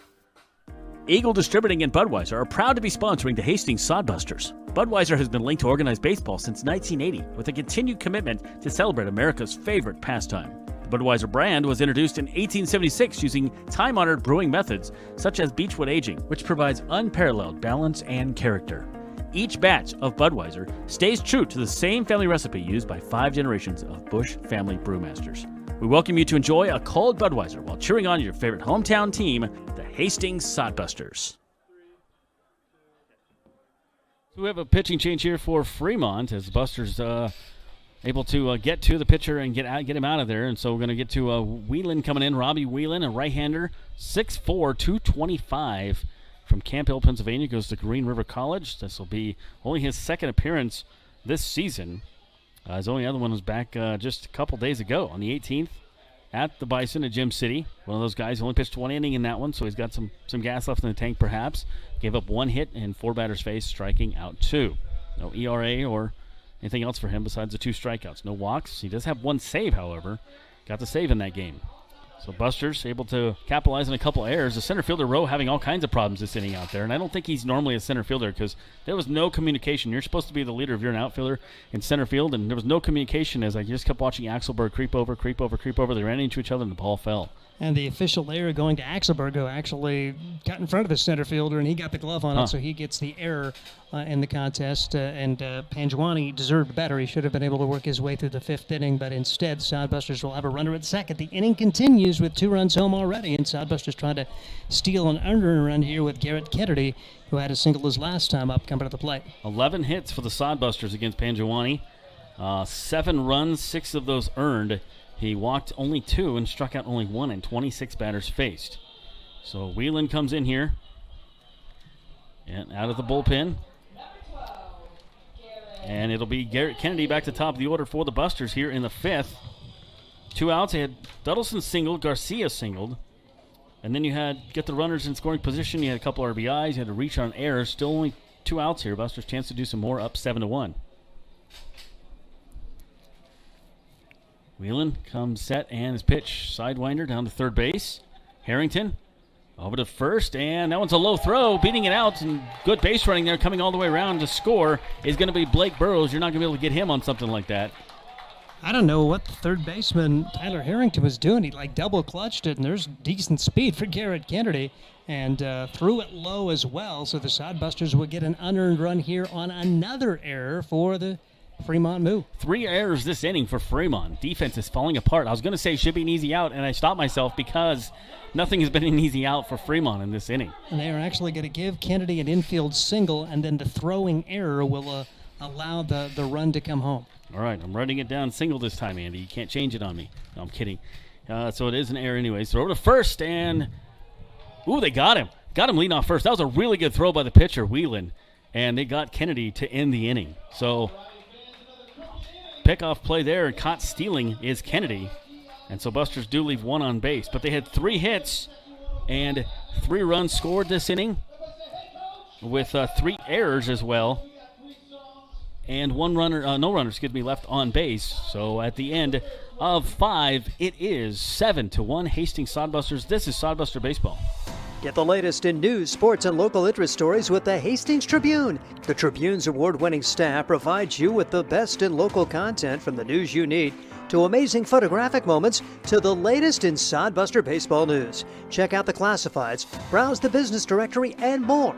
The Hastings Tribune, always a good read. Pick up the latest issue or subscribe today. Both print and e-editions are available. HastingsTribune.com. The Hastings Tribune, a proud sponsor of Sodbuster Baseball. Are you tired of lousy internet and faceless customer service?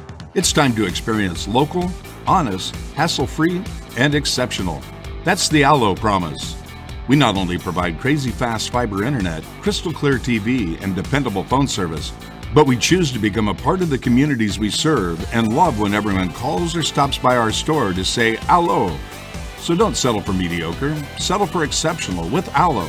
Visit us at allofiber.com/local.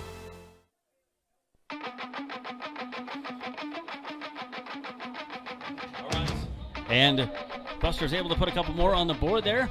And if score is 8-1, Steve Stein will have you here in the 6th inning. Hastings Sodbusters, 8 runs, 12 hits. They have been aided by 5 Fremont errors, and Fremont going to be batting the 5, 6, and 7 hitters against Will Horton. Horton battling his way through 69 pitches to this point. Gave up a single run in the first, and that is it so far, as the first pitch is over for strike 1. No balls, 1 strike on Austin Baskin, the second baseman. He's flown out to center and grounded out. Fremont committing 3 errors as part of that big inning in the 5th. Pitch fouled away. Quickly 2 strikes on Austin Baskin. So the Sodbusters put up 3 runs on 3 hits. And now lead the game by a score of 8-1. Will Horton brings home the 0-2 delivery, and this one is lined into center field for a base hit. Good piece of hitting there as Austin Baskin aboard. Leadoff single here in inning number 6. Hastings Sodbusters comfortably in front at this point at 8-1. And that will bring to the plate Trey Nichols. Nichols a fly out to left his first time up, a line out to left in the 4th inning, as it's been an outstanding outfield game for Garrett Kennedy. Bunch of really good outfielders for this Sodbuster squad. They have a lot of options, and Kennedy, just his glove work and his instincts, as good as any of them. Pitch misses for ball 1. 1 ball and no strikes on Trey Nichols for the Fremont Moo. 8 runs, 12 hits for Hastings, 1 run and 6 hits for the Fremont Moo. Pitch is fouled away. Count goes 1 ball and 1 strike on Trey Nichols.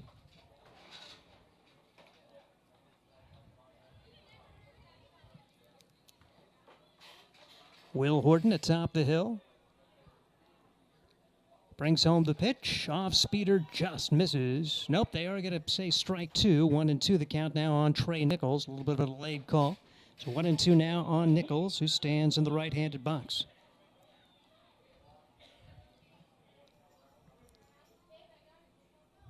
Lefty Will Horton, a check of the runner at first base. That's Austin Baskin. The pitch low into the dirt. Good stop for Nick Jones for the Hastings Sodbusters. It's now 2-2 on Nichols, one of the returnees from last year's squad, which was really good. Fremont, one of the better teams in the Expedition League a year ago. Did not make the playoffs, though. You had to win one of the 2 halves, and they finished with the 2nd best overall record in the division, but did not make the playoffs. They were edged out in the first half by Western Nebraska, and then Spearfish had a really good second half. Spearfish ended up with the best overall record. Count remains 2-2 after Nichols fouled another pitch away. Runner at first, nobody out. 8-1 the score. Sodbusters on top. The pitch. High fly ball, left field. Garrett Kennedy has this one measured. Over a few steps and makes the catch. And retreating to first will be Austin Baskin, as that's the 3rd fly ball out for Trey Nichols to Garrett Kennedy. And Kennedy's also retired Zach Samayoya, who's up now. He's lined out to left twice in the game. Been a busy time for Garrett Kennedy out there for the Hastings Sodbusters, battling not only the wind, but you also sometimes have to go against the sun in left field. Now, it's not terribly bad right now, a little overcast in the west, so that not a factor at this point in the game. Pitch swung on and missed in the dirt. No balls, 1 strike on Samayoya, the designated hitter for the Fremont Moo. Fremont getting a run on 3 hits in the first and just 3 hits since that time and nothing across. A great job for Will to play the zone. He's only walked 1. Hasn't been a real big strikeout guy, 2 Ks in the game. But a good outing in progress for Will Horton. This one drilled to left field. Kennedy a long run, and he is not going to get there this time. Extra bases for Samayoya, and there will be runners at second and third as Kennedy hustling to get it in. Keeps the Fremont run from scoring at this point. So a single and a double in the inning. Second and third and 1 out now for the Fremont Moo as they try to battle back here in the top of the 6th. First hit of the game for Samayoya as he finally able to beat Garrett Kennedy. So we're going to see a new batter here as coming to the plate will be Ian Graff. Ian Graff batting in the 8th spot for the Fremont Moo. So there'll be some defensive adjustments when they take the field in the bottom of the 6th. Pitch is over for a strike. No balls and 1 strike. So our first look at Ian Graff of the day. Graff, bring the guy off the bench. All he does is hit .352. And he is the leading home run producer with 6, the leading RBI guy with 17. So they'll probably bring in arguably their best player who was getting the day off until now. 0-1 delivery. Down low for a ball. And he looks the part, too. He is a big dude. Yeah. Right-handed hitter out of Dixie State University in Utah. Out of Las Vegas. 1 ball and 1 strike, the count. 1 out in the inning, but a big chance here for the Fremont Moo to crawl back in at 8-1 to score, but 2 runners in scoring position for the best RBI guy for the Moo. High fly ball, short center field, coming on, making the call, making the catch. That is going to be Blake Burrows. Strong throw home, 1 hopper, and no chance for the Fremont Moo to advance the runners. We talk about the difference in this game to this point. How about the outfield play of the Hastings Sodbusters compared to the outfield play of the Fremont Moo? And Hastings now has 2 outs in the inning and a chance for Will Horton to get out of this with no damage done. Yeah, we talked about the wind, and it hasn't affected things at all for Hastings on defensively, but offensively, they've taken advantage of some blunders out there in the outfield by Fremont. Evan Rowe will step to the plate now for the Fremont Moo. Pitch taken for a strike. No balls and 1 strike, the count on Evan Rowe. Reached on an error his first time up. He's also grounded out. 8 runs, 12 hits for the Sodbusters. They've taken 1 of the errors away from Fremont in the official scoring. They have been credited for 4. Bouncing ball back up the middle. Fielded nicely by the shortstop. Harper throws to first in time, and nothing happening with a single and a double. But a fly ball out and then a ground out to end the threat here in the top of the 6th. Hastings continues to lead Fremont 8-1. This is Sodbuster Baseball. The Adams County Visitors Bureau is the perfect place to start your Hastings experience. Hastings is the birthplace of Kool-Aid. See the Kool-Aid exhibit at the Hastings Museum along with many other exhibits and a planetarium. Enjoy the historic housing district, strolling through downtown parks, and beautiful shops. Whether you're visiting or you live here, the Adams County Visitors Bureau will help you find what you're looking for, from places to eat, things to do and see, to places to stay. Ask the Adams County Visitors Bureau at visithastingsnebraska.com. Life is busy. Between family events, the kids' activities, work, and driving here and there, who has time to wait in the checkout line? The new Sam's Club Scan and Go app lets you scan, pay, and head to the door. Or try curbside pickup. Just shop, park, and let them load it into your car. Curbside pickup for Plus members starts at 7 a.m. Monday through Saturday. Get all the products you love at the prices you expect from Sam's Club and skip the lines. Sam's Club, making busy lives less stressful.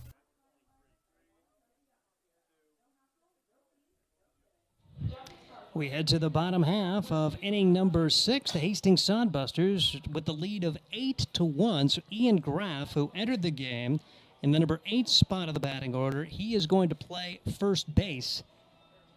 And Aspaqueta moves from first to third. So they've had a lot of different adjustments after the early injury to Zane Scansey back in the first. They've had to adjust their outfield. Now they adjust their infield, and Hastings trying to get some add-on runs here in the 7th inning, in the 6th inning, as Brett Zimmerman will bat.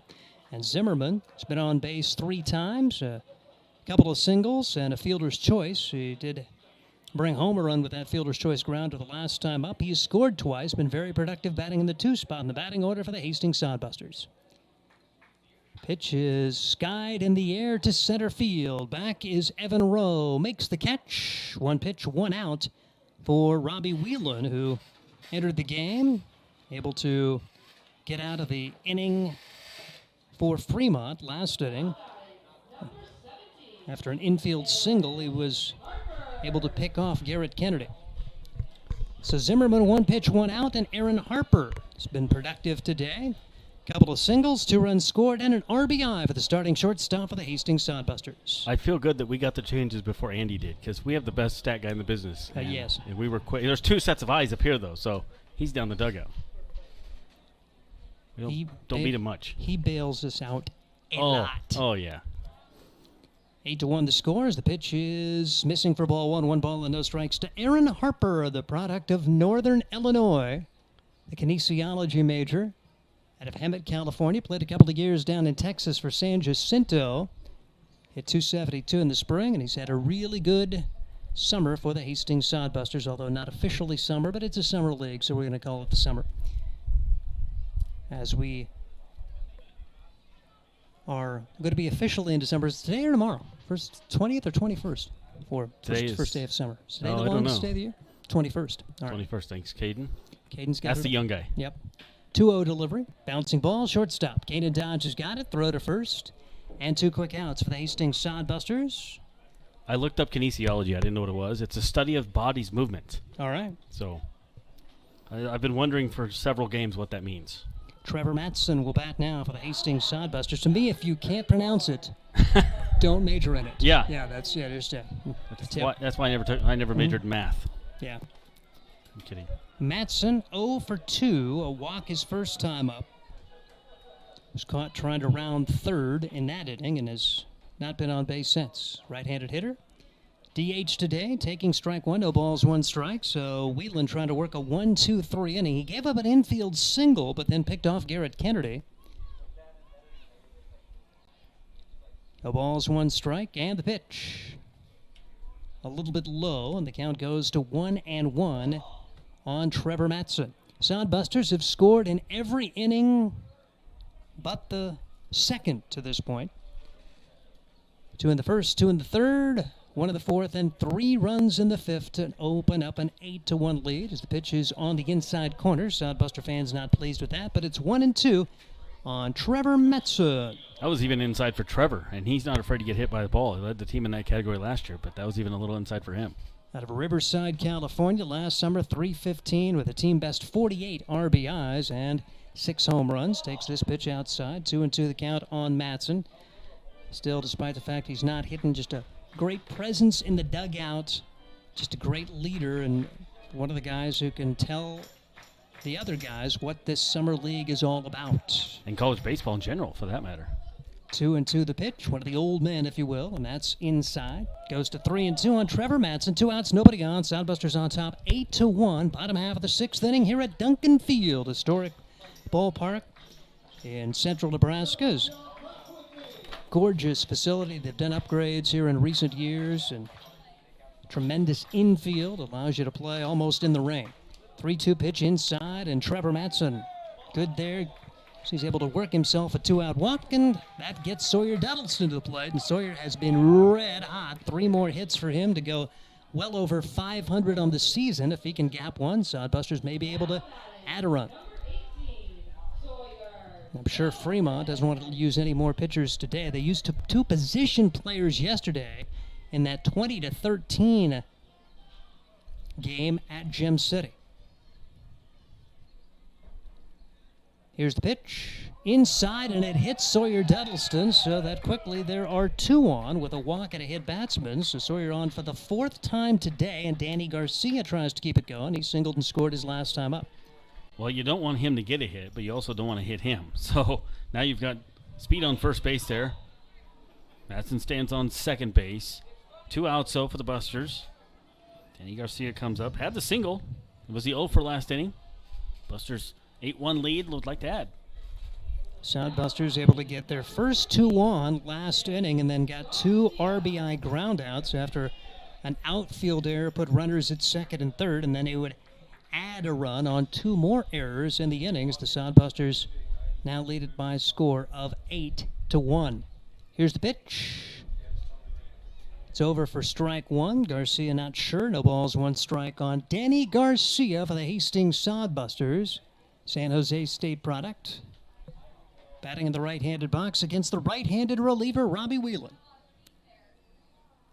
Madsen a big lead. He's going to try to take third. The runner follows him from second, and it's on into center field. Another error. Here comes Madsen home to score. Sodbuster aggressiveness pays off again. Madsen had taken off. It was probably the right decision for Trey Nichols to try to throw out Duddleston, who got a late jump. He just basically followed Madsen. But a low throw and off the glove of the infielder into center field, and the Sodbusters steal one here to take a 9-1 lead. Yeah, he would have been meat at second base. The throw was there, but it just got away from the second baseman, bounced away. The defensive woes continue for Fremont. So runner at second, 2 outs. Sodbusters with an unearned run home in the frame. And Whelan, moments ago on the verge of a 1-2-3 inning, gives up a walk, a hit batsman. Ends up being a throwing error by Trey Nichols, who threw the 1 hopper, but since it was in the dirt, you have to give it to him. And pitch missing to Danny Garcia. Garcia still with an RBI opportunity right here for the Hastings Sodbusters, leading it by 8. 5 Fremont errors in the game. We're in 6th inning. Whelan brings the pitch home, and this one is taken outside, and Sodbusters get a walk here from Danny Garcia. So things are kind of starting to fall apart here for Whelan. He had, after getting the fly ball out, the ground out, he gave up a walk, a hit batsman, and now another walk. RBI chance for Jacob Watson, who's had a productive day. 1 for 2, 2 RBIs for the first baseman. Jacob Watson out of Arlington, Texas. Nolan Catholic, 2 of his best friends from high school, are also on this team. What a great experience for these guys. You know, they go to different schools, think probably never get a chance to play together, and they come together for a summer league opportunity. And I'll tell you what, Jacob Watson has been one of the most important additions to this Hastings Sodbuster team. 0.69 his ERA as he picked up another win on Friday in that doubleheader against North Platte, and he threw a complete game 6-hitter. Takes the pitch high for a ball. And batting .333. Yeah. So both sides of the ball, this guy's outstanding. When he does get a chance, kind of a spot player in terms of infield. He played a couple of games early in the year, first base, before they got their official first baseman in. But, hey, don't be afraid to throw him out there because he can do either. Second-team all-conference performer at Franciscan University. The Barons takes a pitch for a ball, and Sodbusters on the verge of maybe getting their 4th straight guy on. A walk, a hit batsman, and a walk. That after they were 2 up, 2 down against Whelan. 3-0 delivery on the way. Watson watches it go by for strike 1, 3-1 the count on Jacob Watson. 20 pitches for Whelan since ending the game last inning.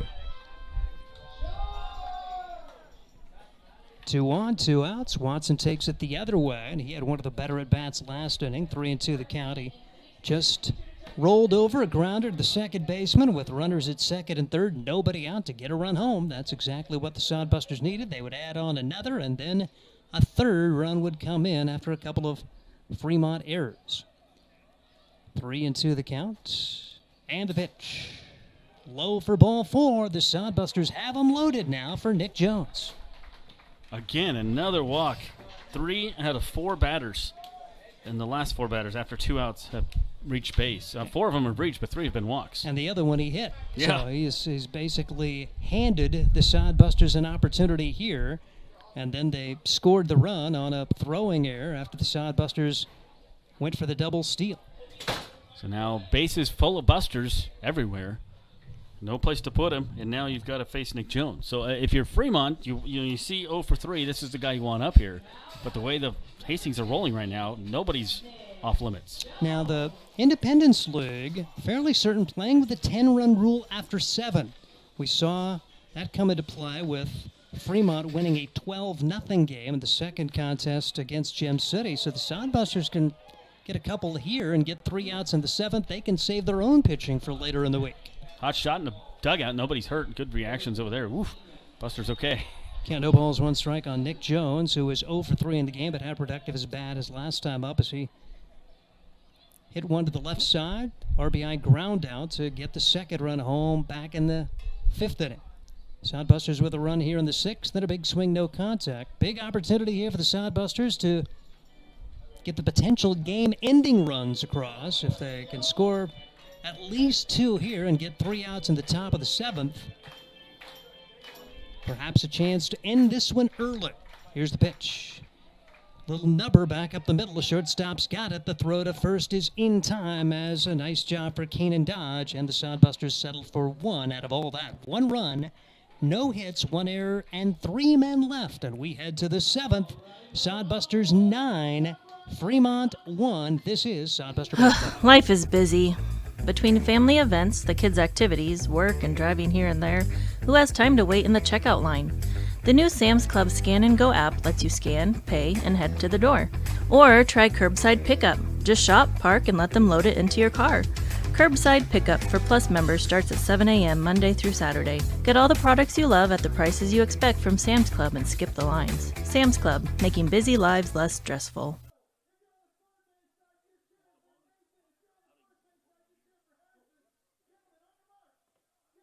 Eagle Distributing and Budweiser are proud to be sponsoring the Hastings Sodbusters. Budweiser has been linked to organized baseball since 1980 with a continued commitment to celebrate America's favorite pastime. The Budweiser brand was introduced in 1876 using time-honored brewing methods such as beechwood aging, which provides unparalleled balance and character. Each batch of Budweiser stays true to the same family recipe used by 5 generations of Bush family brewmasters. We welcome you to enjoy a cold Budweiser while cheering on your favorite hometown team, the Hastings Sodbusters. We head to the 7th inning. Longest outing of the year for Will Horton continues. 85 pitches thrown as he works his way through 6, and he's got a lot of run support. 9-1 the score. Great to see the offense behind Will. And Will, after giving up that first inning run, has been clean since. And Will Horton, an opportunity to perhaps pick up a win if the Sodbusters can keep it rolling right here. As he came into this game with a 1-0 record, an ERA of 5.00, and he has been able to lower that ERA considerably here today. And he's gotten, a couple predicaments. I mean, he got in situation last inning, but they end up leaving a couple on. He got in situation the 5th inning, but they left one on. I mean, they have left 6-7 runners on here for Fremont. So Will Horton has gotten himself out of some jams. Hastings Sodbusters with a comfortable lead at this point as they continue to get tack-on runs to just give more run support to the left-hander Will Horton. And we will see the top of the order coming up. Ben Higdon. Higdon taking ball 1 ball and no strikes. His second at-bat of the game after Zane Scancer went down with an injury back in the first. Pitch is swung on and missed. No balls and 1 strike. The count on Ben Higdon. Higdon played for Fremont last year out of Memphis. Paducah, Kentucky. Here's the pitch. Takes this pitch just a little bit outside. Count goes to 2 balls and a strike on Higdon. Top of the order now for the Fremont Moo. Here in the 7th, 9-1. Sodbusters on top. Here's the pitch. This one is bounced foul. Count goes to 2 balls and 2 strikes. Matt Sagman just playing light toss right now in the bullpen for Hastings. Fremont 1 run on 7 hits in the game. Hastings 9 runs on 12 hits. Sodbusters have stranded 8 in the contest. Fremont has as well. 2-2 delivery on the way. That pitch is taken upstairs. 3-2 the count as Horton now at 90 pitches in the game. Good at bat here for Higdon. That's what you want to do, is wear him down and make a lot of pitch counts. as Will, taking his time atop the hill for the Hastings Sodbusters. The big breath, the pitch, and this one fouled away. It remains 3-2 on Ben Higdon. Sodbuster defense has been outstanding today. Very solid with the very strong winds blowing, and the left side has been unstoppable. Outfield's been terrific tonight. Really impressed with their defense here. Meanwhile, it has been a major struggle for Fremont as the pitch is high. Just the second walk of the game issued by Will Horton. And a tough at-bat there for Higdon. He was able to work his way on, and Kanan Dodge will come to the plate now for the Fremont Moo. Dodge, fielder's choice grounder. He scored the lone run of the game back in inning number 1, grounded out to third in the third, and singled in the 5th. Sodbusters will have a trip to the mound here for first-year head coach Luke Bay, the graduate assistant at Kansas State. He was an assistant to Chandler Wagner last summer for the Sodbusters, and 2020 degree in kinesiology, academic all Big 12 player when he was attending Kansas State and playing ball. Now a grad assistant there, and he's out to visit with Will Horton. And he just got his master's degree, too. Awesome for him. Yeah, that's great. Good deal. The other game got canceled for the Independence League tonight. North Platte Plainsmen at Badland Big Sticks. That game has been canceled, so I'm assuming weather-related on that one. Coming into today, Hastings 11-7, Western Nebraska 13-9, North Platte 13-10, Fremont 11-8, Nebraska 6-8. That's the Nebraska Land Division with one game separating first and fourth. Badlands leads the Great Plains Division at 13-7. Canyon County right behind. Those are the only two teams above 500. A fairly lengthy discussion here between Luke Bay and his lefty Will Horton. They'll break him up, and Will probably down to his final batter, you would think. Although, like I say, Will's been very patient with his pitchers this year, and he likes to give them every opportunity to work their way out of difficulty. And want to have a good feeling for Will as he exits the game. One way or the other, he's going to have a lead, though, for this Hastings Sodbuster squad as try to get through Dodge. The shortstop batting in the 2 spot with Ben Higdon leading away from first. Pitch is taken for a strike. No ball, I should say 1 ball and 1 strike on Dodge here. No balls, 1 strike on Dodge here in the 7th inning. Will Horton out of the stretch, brings home the pitch.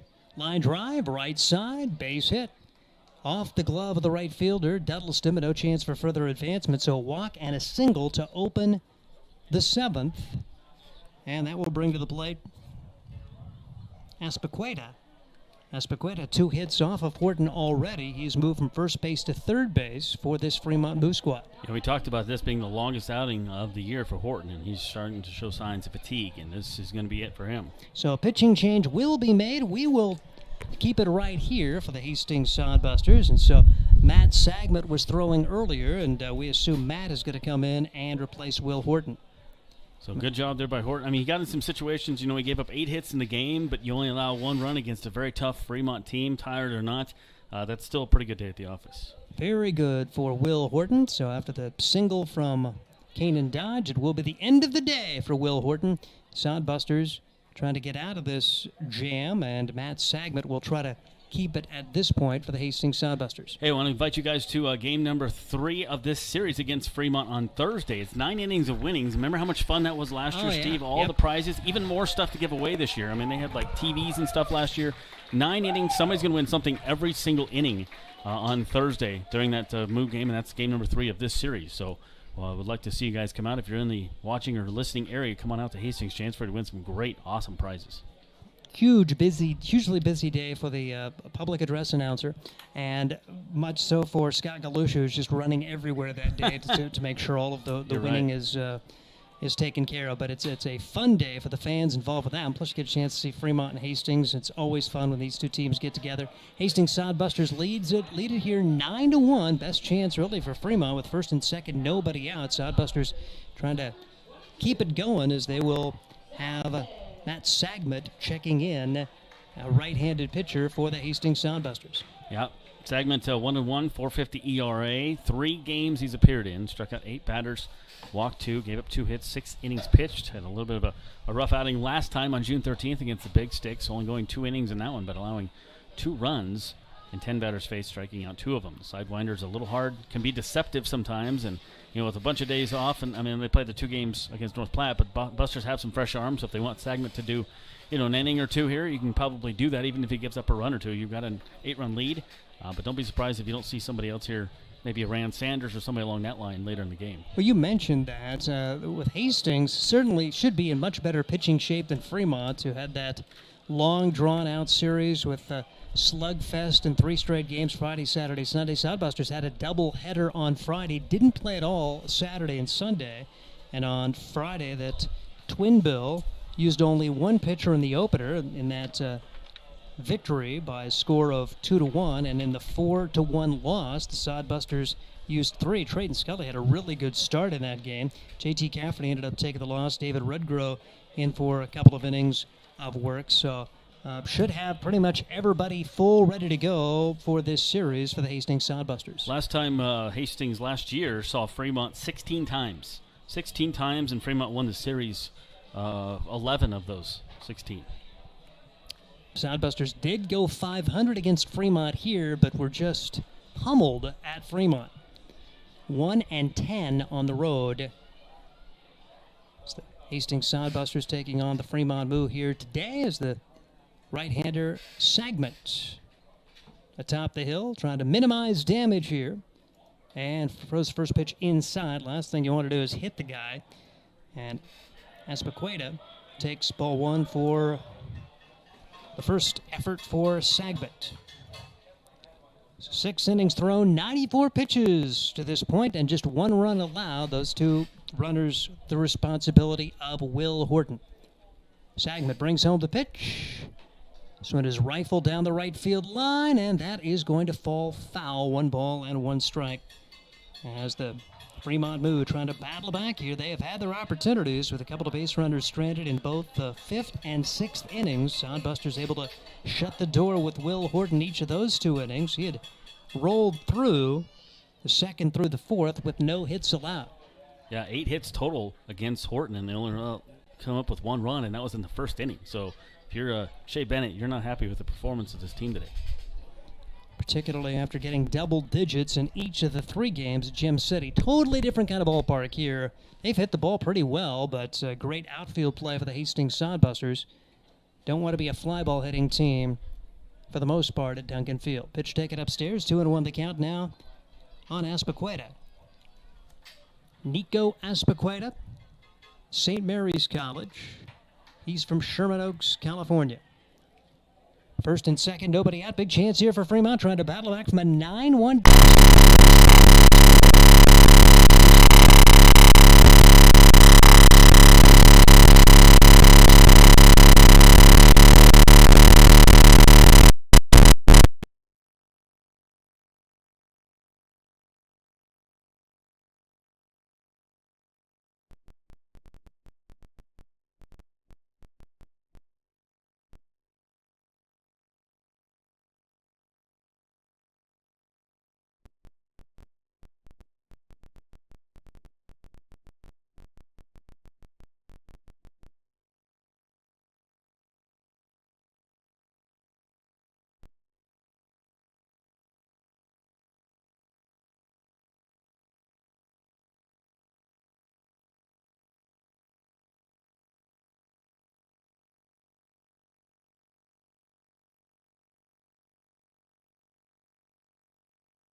On the way.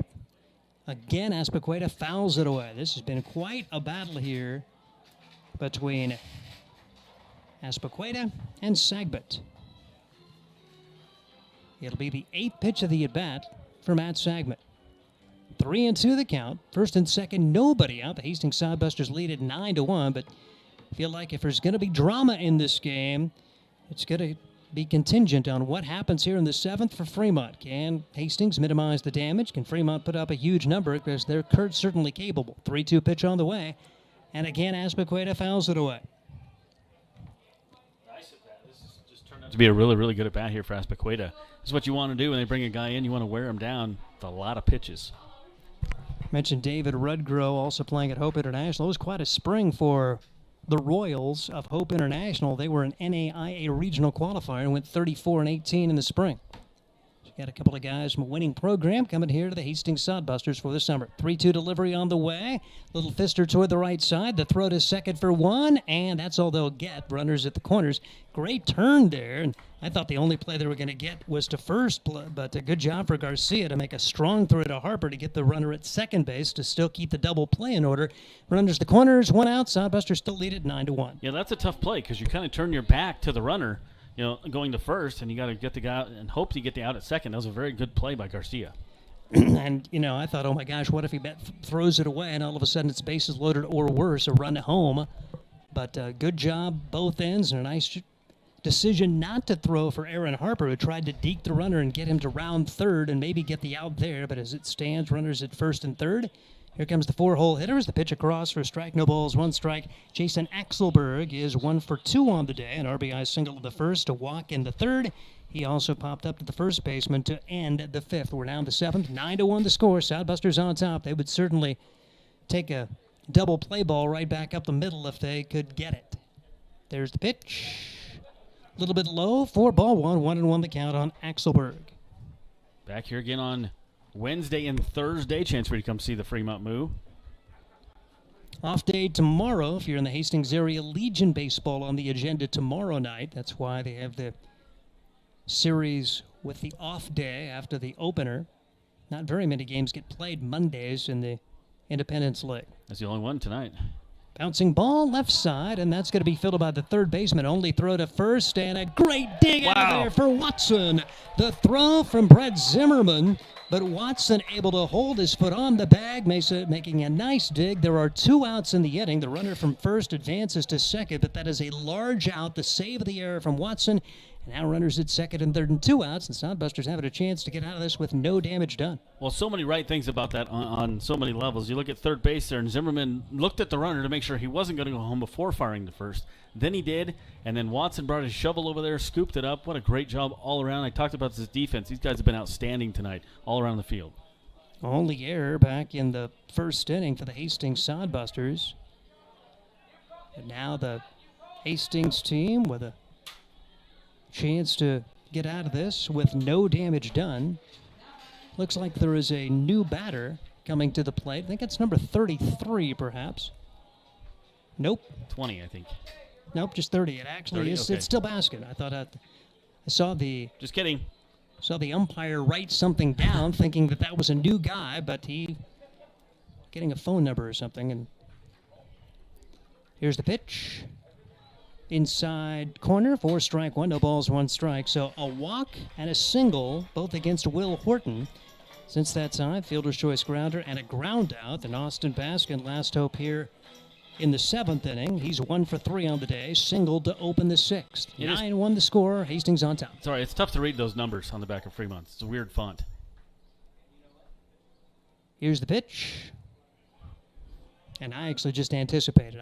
Like I said, of the numbers we've seen so far this year, my old eyes actually do a pretty good job reading those. The orange on purple. I'll take those over the Badlands red, white, and blue all day. There you go. Definitely. 1-1 the count. Sagmet brings the pitch home. It's inside for ball 2. 2-1 the count on Baskin. Runners at second and third as Higdon walked to open the inning. He's now at third base. Aspequeda reached on a fielder's choice. He is at second. Big ground out from Axelberg on a fine play. 9-1 the score. Sodbusters on top. The pitch just misses outside. 2-1 the count. Seems like the strike zone has maybe shrunk just a little bit in the last couple innings because a couple of those were pretty close. Pat Sagment, the right-hander, trying to end this inning with no damage done and keep Will Horton at just 1 run allowed, as the 2 base runners are Will's responsibility. Sagment brings the pitch home. And that misses. It's ball 4. So Austin Baskin walks to load the bases now, and we will see Trey Nichols come to the plate. Huge spot in this game. If Fremont's going to get back in it, they could with a big 2-out hit. Sodbusters trying to keep it an 8-run lead at 9-1. This is the third time tonight that they have had 2 outs and gotten somebody on base via the hit or via the walk, Fremont. So not rolling over at all.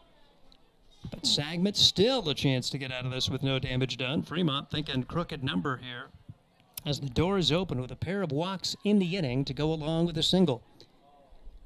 Sagmet brings the pitch homer, and that is in there for strike 1. No balls, 1 strike on Trey Nichols. 0 for 3 in the game, and if you are Garrett Kennedy, be ready. Fly out to left, line out to left, fly out to left. The first 3 times up for Trey Nichols. So now he'll probably hit it to right. Wind wailing in from center field, 30 miles an hour. 0-1 pitch, blew it by him. No balls and 2 strikes. And Sagma with a little bit more juice on it than Will Horton had. So indeed, he may not have much of a chance to pull it. You better be ready if you're Sawyer Duddleston over and right. Yeah, Sagman puts a little extra mustard on the hot dog there. 0-2 the count. 2 outs here in the top of the 7th. Sodbusters on top by a score of 9-1 as Sagman gets the sign from catcher Nick Jones. Comes set. 0-2 pitch. Inside. Wanted to hit the outside corner and missed off the inside, and the count goes to 1-2. Yeah, that's what I was going to say. Nick Jones at the last second moved over to the opposite side, and the pitch was back inside. So Sagman had a little location problem on that pitch. Bases full of Fremont Moo players as the Sodbusters try to survive this inning, still up by 8. Sagman brings the pitch home. Swing and a miss. Strike 3 for the Hastings Sodbuster right-hander. And after all of that, no runs come across. No runs, 1 hit, 3 men left. It's stretch time here at Duncan Field. Hastings 9, Fremont 1. This is Sodbuster Baseball. Are you tired of lousy internet and faceless customer service? It's time to experience local, honest, hassle-free, and exceptional. That's the Allo promise. We not only provide crazy fast fiber internet, crystal clear TV, and dependable phone service, but we choose to become a part of the communities we serve and love when everyone calls or stops by our store to say Allo. So don't settle for mediocre, settle for exceptional with Allo. Visit us at allofiber.com/local. There's nothing like relaxing on a summer day. Nothing like taking in a Hastings Sodbuster baseball game. And there's nothing like an ice-cold Pepsi to make the day perfect. Pepsi Cola of Hastings wants to make your nothing like be the best day it can be, whatever the occasion. Enjoy your favorite refreshing Pepsi product throughout the Sodbuster season and make your nothing like memories. Pepsi Cola of Hastings, a proud sponsor of Hastings Sodbuster Baseball. Robbie Whelan out for his second full inning of work. He came in relief a couple of innings ago, and he has not had much help defensively behind him, allowing an unearned run this past inning. Sodbusters with the advantage by a score of 9-1. They've scored in every inning but the second. 2 in the first, 2 in the third, 1 in the fourth, 3 in the fifth, 1 in the sixth, leading it by 8 here. Late innings of this one as the Sodbusters trying to find a way to finish things off and move to 12-7 on the year, and also gain a game on Fremont, send them another game back. All these division games are really big as you get the 2-game turn. If you could find a way to beat them, and you figure Fremont's going to be in the hunt. Western Nebraska's pretty good. North Platte's good. It's fun here at the top, and really, the team in 5th place, the Nebraska Prospects, may have the best pitching staff of anybody, top to bottom. They look dynamite. Yeah, they've got a ton of pitchers. Yeah, they have a huge roster with pitchers, so. Be interesting to see Burrows leading things off here. I want to see this guy just open one up down the power alley, watch him run. Blake Burrows, an infield single, a run scored his second time up. He reached on an error and scored the last time. So 2 runs scored out of the number 9 spot in the batting order for Blake Burrows.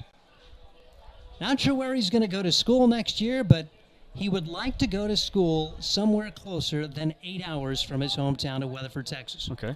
Pitch is missing for ball one. Really put it in perspective in the interview that we had with him, how big Texas is. Because Blake Burrows, his first year, 3 years, he played at Kansas State, which is 8 hours from Weatherford.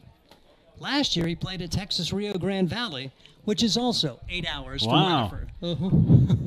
The Weatherford's really small, and everything's a long ways away, or it's just Texas is that big. Texas is that big. Yeah. 1-1 the count on Blake Burrows. We'll have a chance to play that interview at some point during our Sodbuster Spotlights, during our broadcast as the year goes on. Pitch inside for ball 2 balls and a strike on Blake Burrows, but I don't think he's going to go back to Texas Rio Grande Valley. He's still weighing his options, and when he was called by Luke Bay, he said, yep, I'm coming.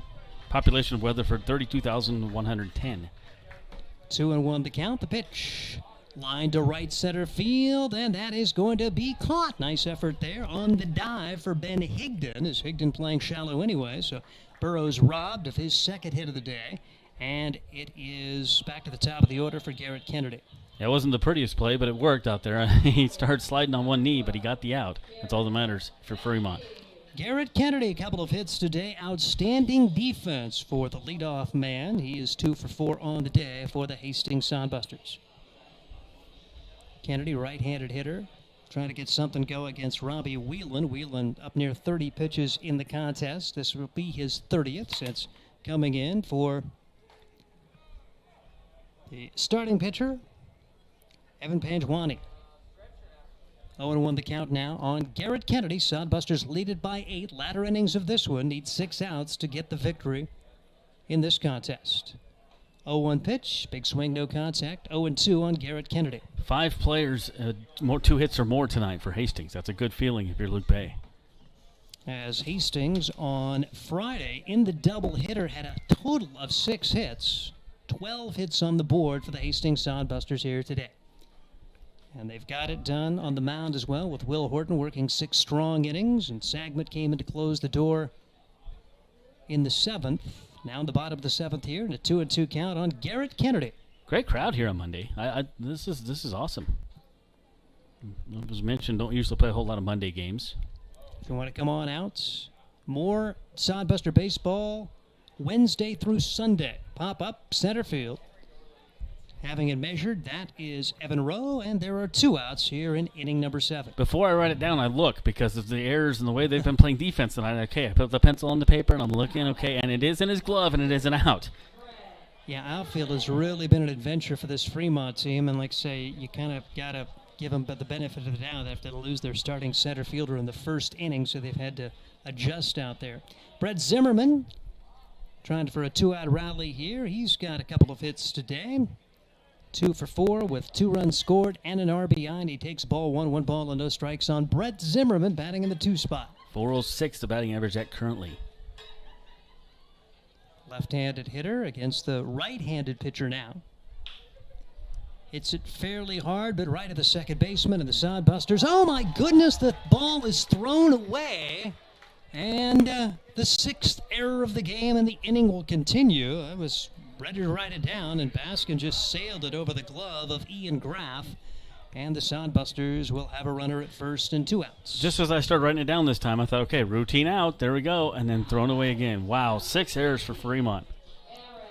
And Aaron Harper tries to make it hurt here as the Sodbusters already on top by a 9-1 count.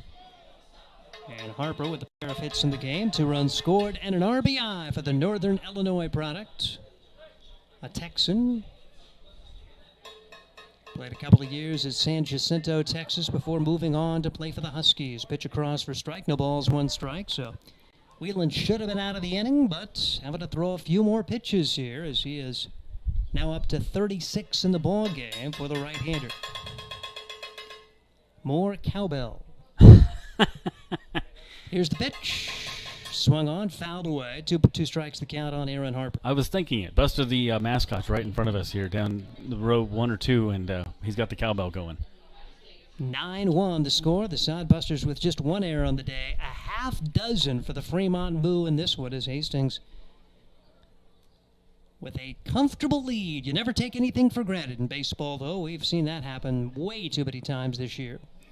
check swing, and he was able to check that swing. 1-2 the count on Harper as Hastings has given up a couple of 6-run ninth innings on the home field this year, and they have really struggled in ninth innings. So you think this is a comfortable lead, but it's not been entertaining. Well, it's been entertaining, I guess, but it hasn't been fun in latter innings. That's why it was so nice to see Rand Sanders work a 1-2-3 inning the last time the Sodbusters are home. Aaron Harper goes down swinging here, and the Sodbusters are turned away. No runs on no hits, 1 error, and 1 man left. And then we go to the bottom half of the 7th inning with the Sodbusters still on top by a score of 9-1. So 6 errors now. And the Sodbusters have stranded 9. Fremont has stranded 11 in the game. Yeah, it's hard to win games with 6 errors and 11 runners stranded. Plus, you have 9 hits and only 1 run to show for it. And so that's a tough night at the office for Fremont. As you said, there's still a couple outs left. The latter innings for the Sodbusters this year. Go! Dizzy bat challenge. Doing what they need to against a team that is a little fatigued. Fremont had a long road trip from Wyoming, came to Hastings today. Meanwhile, the Sodbusters don't play Saturday and Sunday. And feel like maybe the pressure team is willing to play, which that's what you got to do. You got to take advantage of it. When the Sodbusters are in a similar situation, the other team isn't going to take it easy, so it's good to see Hastings come back for the team. The came in with not the highest motivation anyway this year with the kind of weekend they had, winning 2 out of 3, but just the fatigue factor should be on the side of the Sodbusters with a fresh team compared to a Fremont team, which is probably a little bit of bus weary and leg weary after that long weekend trip to Wyoming and back. Yeah, you need any advantage you can get against Fremont. I mean, they're hitting .328 coming in this game, 20 homers, 136 RBIs, so you'll take them fatigued definitely any day against Fremont. Happy to have them here. That segment's still out there for the Busters. Zach Samayoya up first. He's 1 for 3, doubled over the left fielder's head his last time up. 1 for 3 in the contest as Matt Sagmet, able to battle his way through the inning, came in with first and second, nobody out. Got a fielder's choice ground and a ground out, but then walked a batter to load the bases before getting a huge strikeout of Trey Nichols to end the bases-loaded threat for the Fremont Moo. Matt Sagmet's first pitch is fouled away, no balls and 1 strike, and Sagmet inflating his pitch count a little bit in his first inning. He now has just thrown his 22nd pitch of the day. So you would think probably 1 more inning for him, and then they may go to someone else in the ninth. You mentioned Rand Sanders. He's worked a couple of solid 9th innings in his first 2 Sodbuster games, although up by 8, maybe you use somebody a little farther down to the bullpen since you've got more room with which to work, if you will. Samayoya goes to Golden West College, and their mascot is Rustler Sam. All right. So it's no Wonder Boys. I like the Wonder Boys, but this is Rustler Sam, and he looks like he's had a bad night. 0-2 pitch from Sagmet. And the pitch is a little bit high for ball 1, 1 ball and 2 strikes on Samayoya. 9-1 the score, 9 runs, 12 hits for the Sodbusters. They've committed 1 error, 1 run, 8 hits for Fremont, 6 errors in their column today. Sagmet brings home the pitch, and a swing and a miss. Back-to-back strikeouts wrapped around the inning break. 1 out here in the 8th. That will bring to the plate Ian Graff. Graff came in as a pinch hitter in the 6th inning and stayed in the game at first base. He is arguably their best player. Graff, .352 coming into today, 6 home runs, 17 RBIs. That home run and RBI total, best on the team, and certainly their most consistent run producer here in the early part of the season. Swings and fouls the pitch away. No balls, 1 strike. He's a product of Dixie State University. Jacob Shaw warming up in the bullpen. Well, not warming up, just playing toss right now. No balls and 1 strike to count as Matt Sagmet brings home the pitch. Right there for strike 2. No balls, 2 strikes. A Sagmet very sharp here to open the 8th. Jumped in front of Samayoya and is 0-2 now on Ian Graff. 9-1 the score. Sodbusters trying to nail it down. This pitch is fouled away.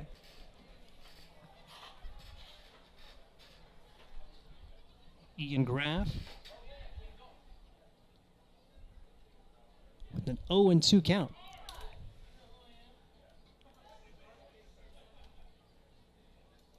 Here's Sagmet's pitch. Pop foul out of play, and the count remains at 0-2 on Ian Graff. Yeah, you talk about the offensive force he has been, and obviously he started the game just getting a rest because these guys are so tired, but his numbers this year are outstanding with us. 54 bats, 345 batting average, 17 RBIs. It's crazy. 12 runs scored, 3 walks, but he has struck out 20 times. And Sagmet hoping to make it 21 right here as he is set to go for the 0-2 pitch. Called strike 3, 2 outs in the inning. That'll bring to the plate Evan Rowe.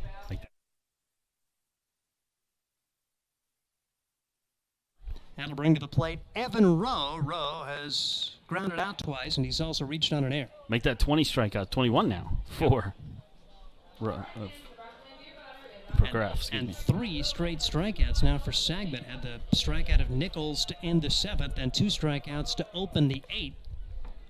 Pitch is taken high for ball 1. 1 ball, no strikes on Rowe. 0 for 3 in the game. Moved from left field to center after the injury to Zane Scansey. Scansey shaken up on the base paths. Back in the first. 1-0 delivery on the way. In there for strike 1. 1-1 the count on Evan Rowe. Rowe out of Biola University, out of Upland, California. 6'2", 215-pounder. Fremont went 41-23 a year ago. Pitch swung on and missed, and Matt Sagmet a strike away from striking out the side here in the 8th inning. Yeah, he's really cooking right now. And the Sodbuster fans sensing the strikeout here as Matt Sagmet out of the stretch. Works out of the stretch all the time as a reliever. And brings home the 1-2 delivery. Swing and a miss. A strike out of the side for the Hastings Sodbuster right-handed reliever, Matt Sagmet. 9-1 as we head to the bottom of the 8th. And this is Sodbuster Baseball. There's nothing like relaxing on a summer day. Nothing like taking in a Hastings Sodbuster baseball game. And there's nothing like an ice-cold Pepsi to make the day perfect. Pepsi Cola of Hastings wants to make your nothing like be the best day it can be, whatever the occasion. Enjoy your favorite refreshing Pepsi product throughout the Sodbuster season and make your nothing like memories. Pepsi Cola of Hastings, a proud sponsor of Hastings Sodbuster Baseball. Are you tired of lousy internet and faceless customer service? It's time to experience local, honest, hassle-free, and exceptional. That's the Allo promise. We not only provide crazy fast fiber internet, crystal clear TV, and dependable phone service, but we choose to become a part of the communities we serve and love when everyone calls or stops by our store to say Allo. So don't settle for mediocre, settle for exceptional with Allo. Visit us at allofiber.com/local.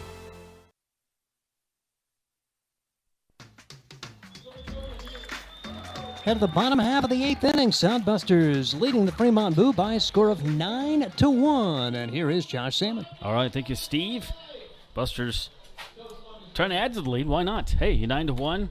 You know, a plethora of riches. You have 9 runs on 12 hits, only the 1 error. Lots of great things have gone right for the Busters today. You have 5 guys with 2 hits or more in the lineup. Chance to get a hit here for Trevor Matson, who's one of those guys that don't have a hit. He doesn't have one. Nick Jones doesn't have a hit either. So that's all I've got. I think everybody else has a hit. But still productivity. Matson walked. He stole a base, scored a run last time up. And you mentioned Jones. Jones had an RBI ground out when the Sodbusters were trying to get some add-on runs back in that 3-run 6th inning that really, I don't want to say put it on ice, but you really felt pretty good after they got 3 on the board there, and that it was going to be really tough for Fremont to come back.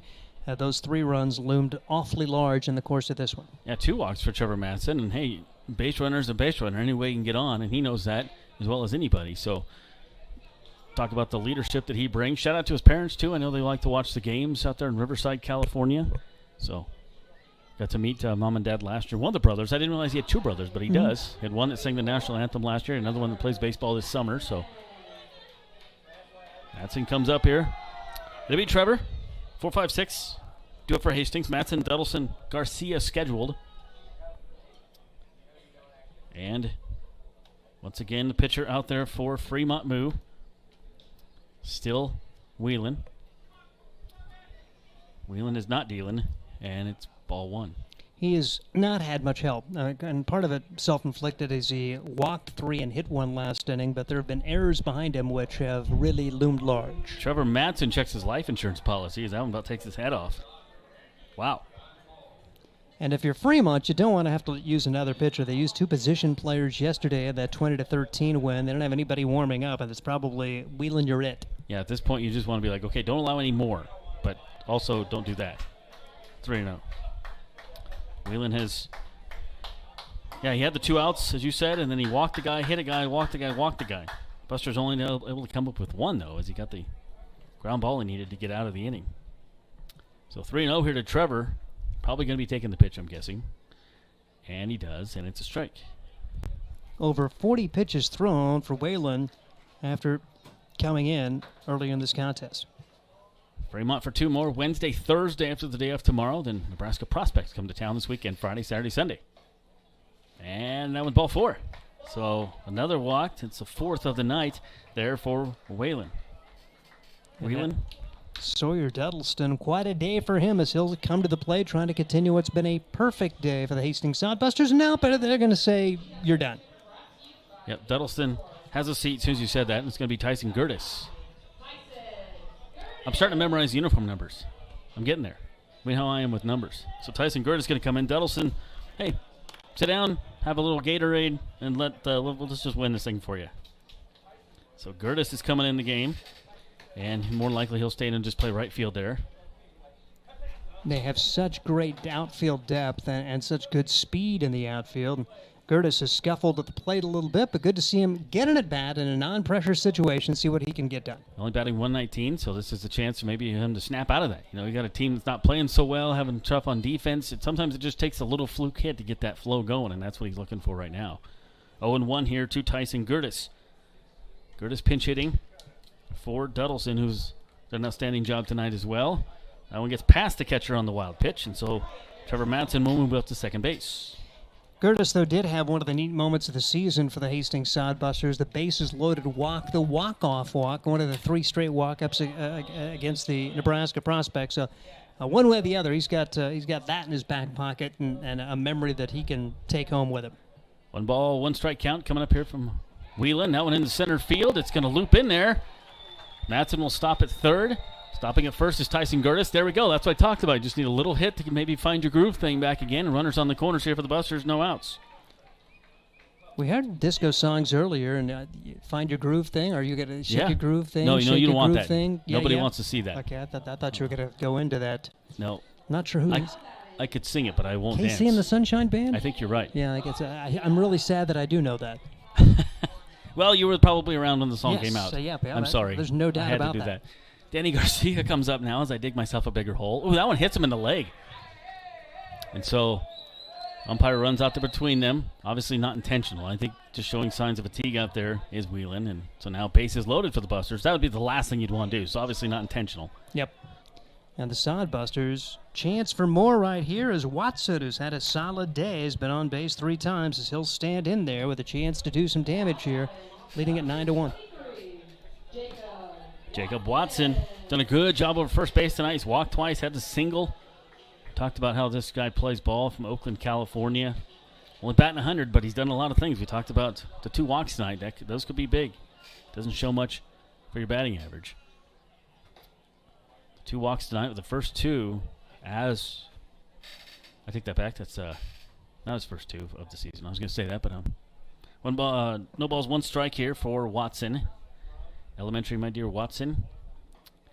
He's from Arlington, Texas. I take that back. His walks tonight were walks number 8 and 9 on the season as a batter. Done it with his arm, though. 2-0.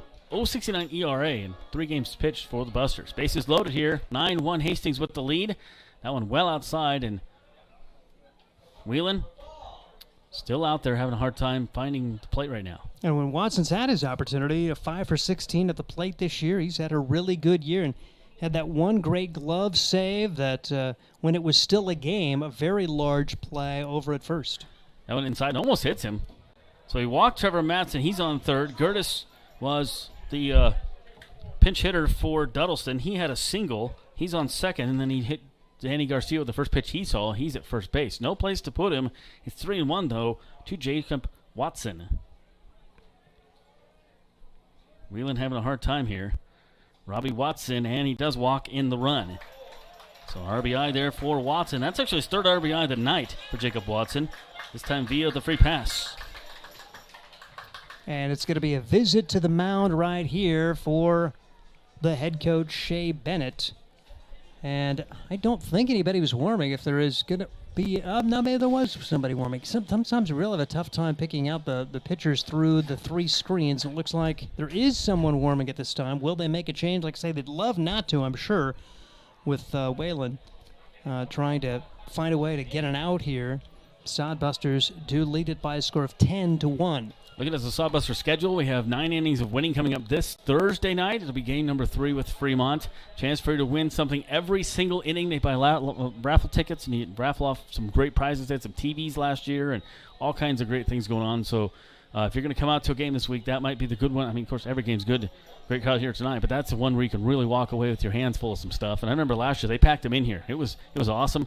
People leaving with prizes and needing help loading up TVs and stuff. So that was really cool to see. That one's going on July 6th. Don't forget, there's going to be the military team here, and July 3rd will be a doubleheader with fireworks.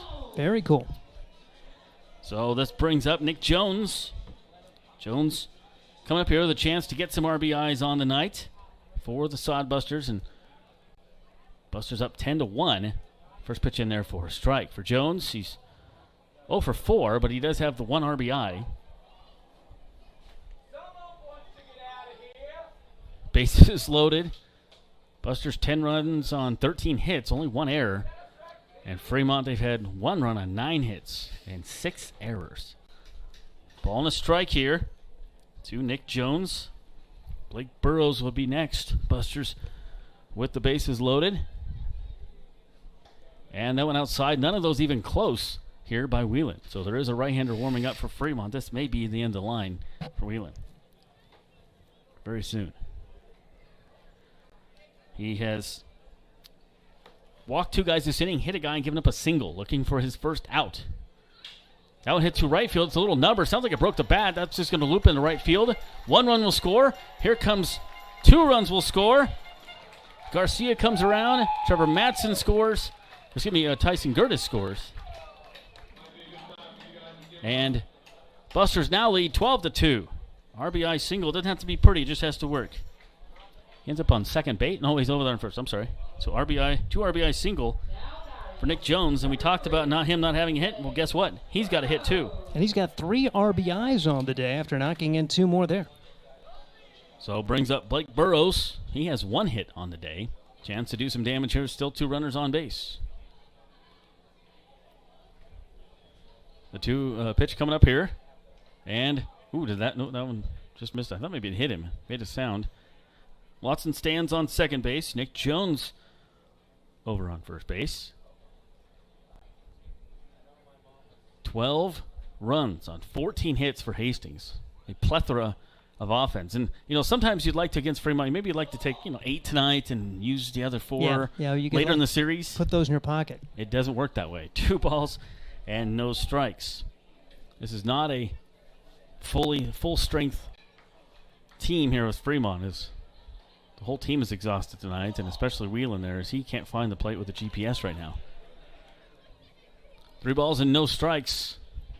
Busters able to put another 2 on the board here. The 2nd and the 7th innings are the only innings they didn't score today. That one in there for a strike, 3-1.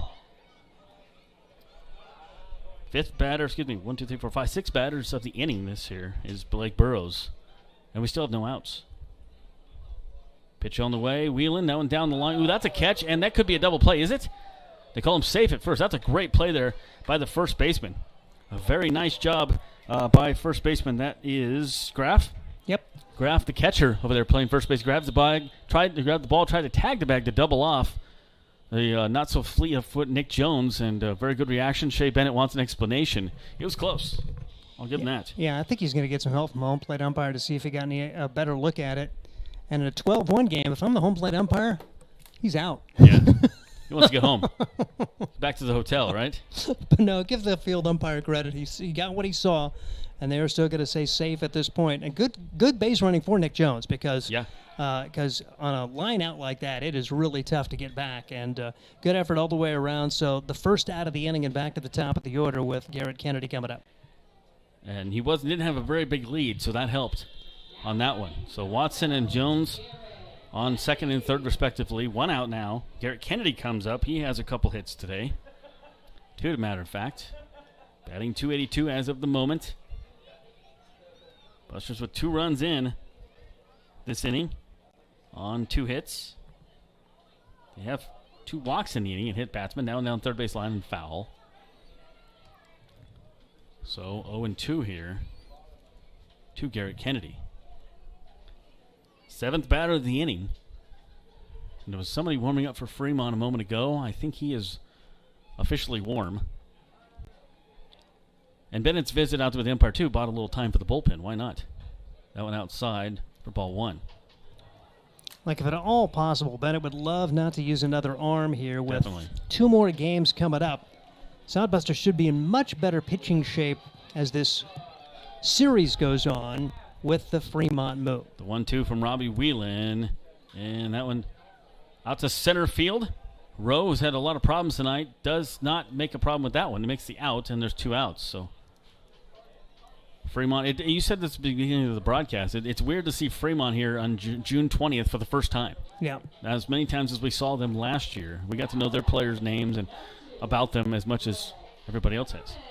21 meetings between the 2 teams last year. The Sodbusters went 6-15 against Fremont a year ago.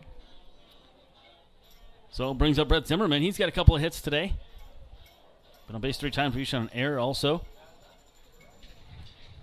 And the pitch coming up here. Outside for ball 1.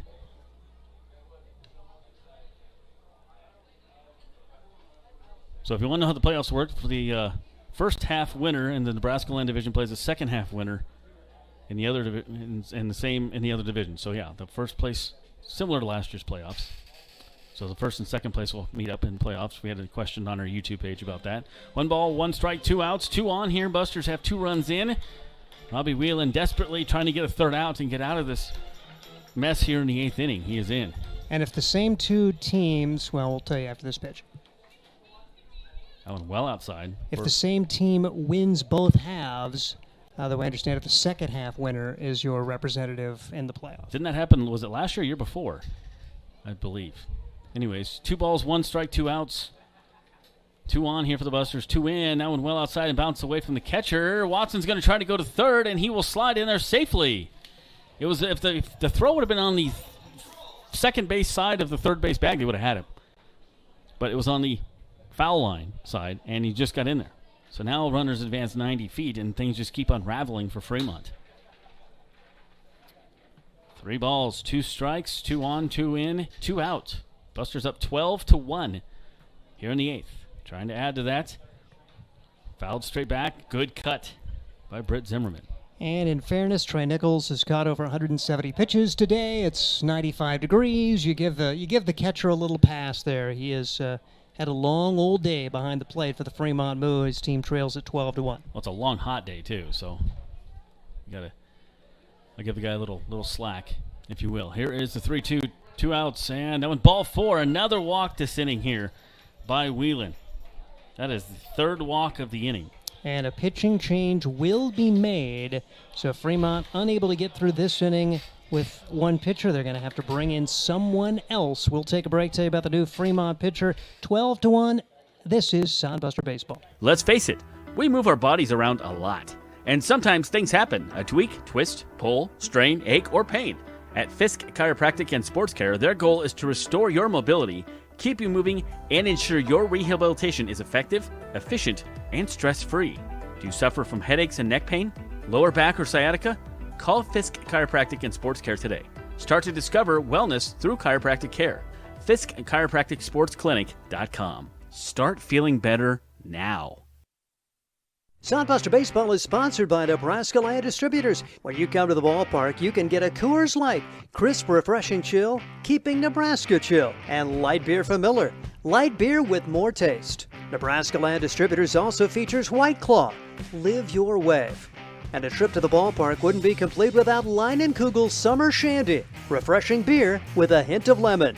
Check out these great adult beverages on your next trip to the Hastings Sodbusters, courtesy of Nebraska Land Distributors.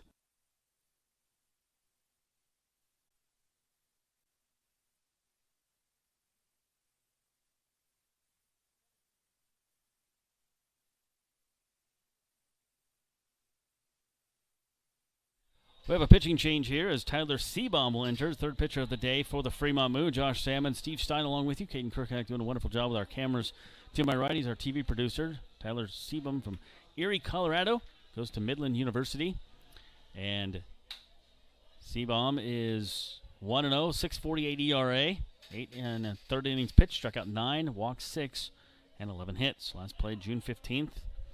5 days ago, so he's probably one of the more well-rested guys on the squad. But pitched 2 innings in that one, 2 1/3, gave up 1 earned runs, 3 hits, and faced 12 batters, striking out 1. And a relief specialist, he leads the team in appearances, making his 7th appearance of the year for the Fremont Moo. He will inherit 3 runners on base here. Buster's up 12-1, 2 runs in, 2 outs, brings up Hammer and Aaron Harper.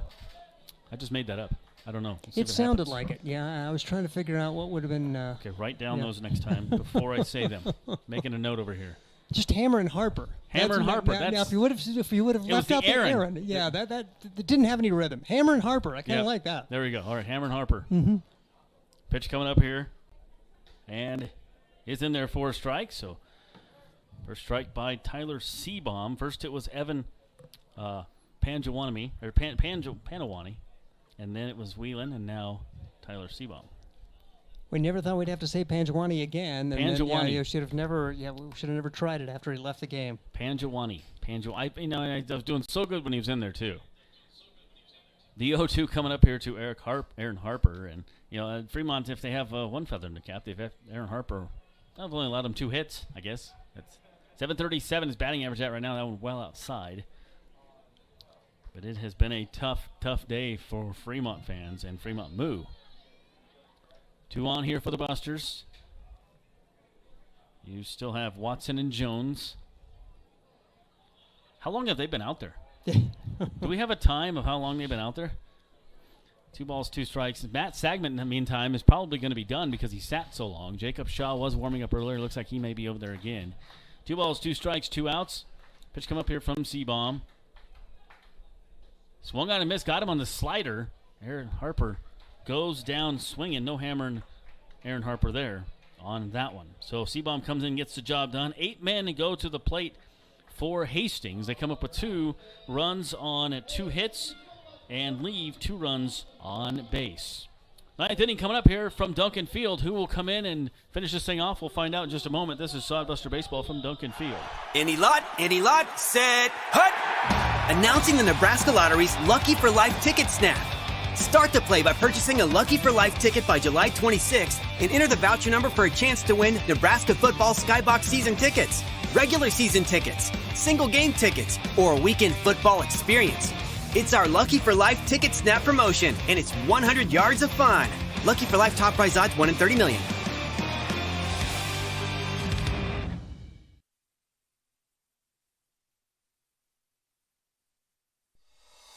Get the latest in news, sports, and local interest stories with the Hastings Tribune. The Tribune's award-winning staff provides you with the best in local content from the news you need to amazing photographic moments to the latest in Sodbuster baseball news. Check out the classifieds, browse the business directory, and more.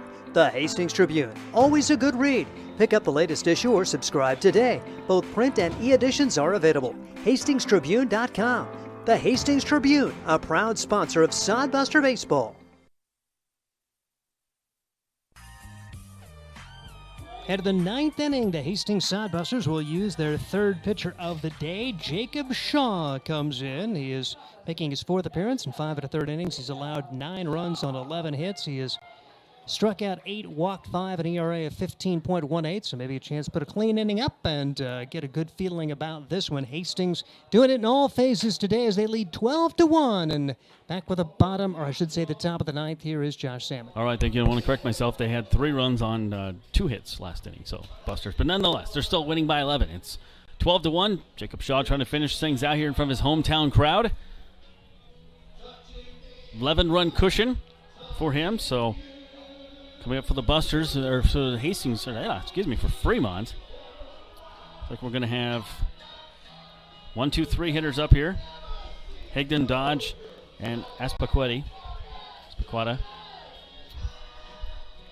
The Neil Diamond music plays here in the 9th inning. I learned that the Boston Red Sox do that in the 8th inning. It's been a tradition there for a long time. Yeah. So we do that here. It's a tradition of Busters. As long as I've been here with 3 years with them, they've done this in the 9th inning. Win or lose, they do it. If they're down, then it's supposed to be a rally song. If you're up, it's supposed to be a cheerful song to close things out. Trying to close things out here is Jacob Shaw. And first pitch in there for a low strike.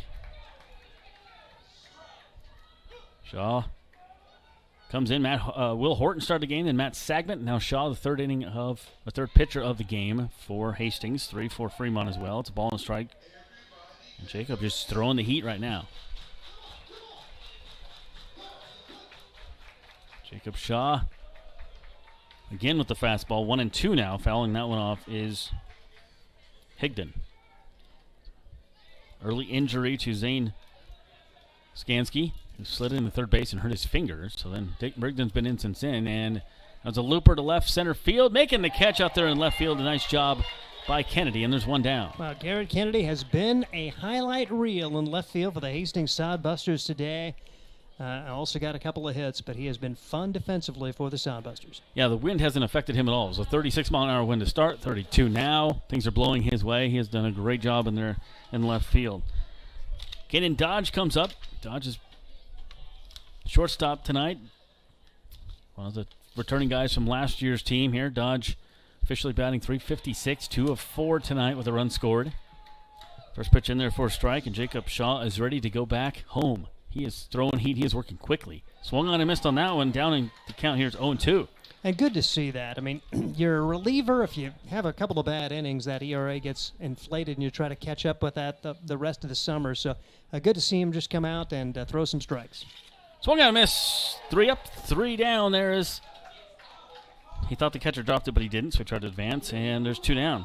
Jacob Shaw is one of those guys that, we've seen him play second base, we've seen him play outfield, first base, whatever. He's like, just get me in the game. I don't care what capacity. Of course, he'd like to come in and pitch, but he can swing a pretty good bat, too. Yeah, this year, I think they've got enough depth in the field. We probably won't see him get many at-bats, but certainly is going to be a key, could be a key out of this pen for the Hastings Sodbusters during the rest of this summer. Nico Aspaqueta comes up. He's trying to keep the inning alive. That one down third base line. Backhanded deep in the hole. Across the diamond. Not going to be in time. It was a not valiant effort there by Zimmerman. And one runner is on here for Fremont with 2 outs. What a great range shown by Zimmerman, and he didn't give up on the play. Tried to throw it, but no chance to get Aspaqueta, and the inning continues here for the Fremont Moo. It's the first batter to reach in 7 batters for Fremont. Getting back to the middle of the 7th, Austin Baskin was the last one to reach base on a walk. So it brings up Jason Axelberg. Started in right field, moved over to the left. Still 2 outs. Busters up 12-1, trying to finish it out here in the 9th. Jacob Shaw with a high heat is up 1 upstairs. I don't think he's thrown anything but fastball since he came in. Yep, 12-1. Throwing the heater, Jacob. Throwing the heater. 1 ball, no strikes, 2 outs, runner on here. Busters up by 11. That one popped up. This should do it. Who's going to get it? Second base, third base. Second base is calling it. Danny Garcia camps underneath it, and the Busters win it.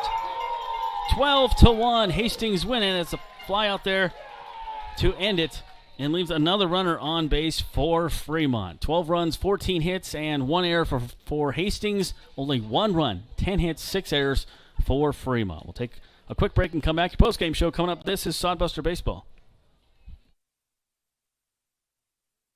Are you tired of lousy internet and faceless customer service? It's time to experience local, honest, hassle-free, and exceptional. That's the Allo promise. We not only provide crazy fast fiber internet, crystal clear TV, and dependable phone service, but we choose to become a part of the communities we serve and love when everyone calls or stops by our store to say "Allo." So don't settle for mediocre, settle for exceptional with Allo. Visit us at allofiber.com/local.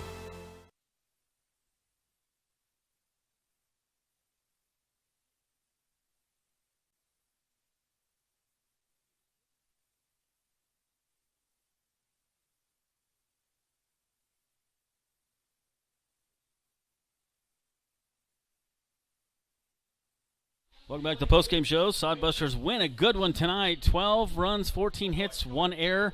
And for Fremont, it is 1 run on 9 hits and 6 errors with a ton of guys left on base there for Fremont. And the fatigue just showed here, Steve, tonight. These guys are just tired for Fremont. That's the way to explain it. And things just weren't going right for them.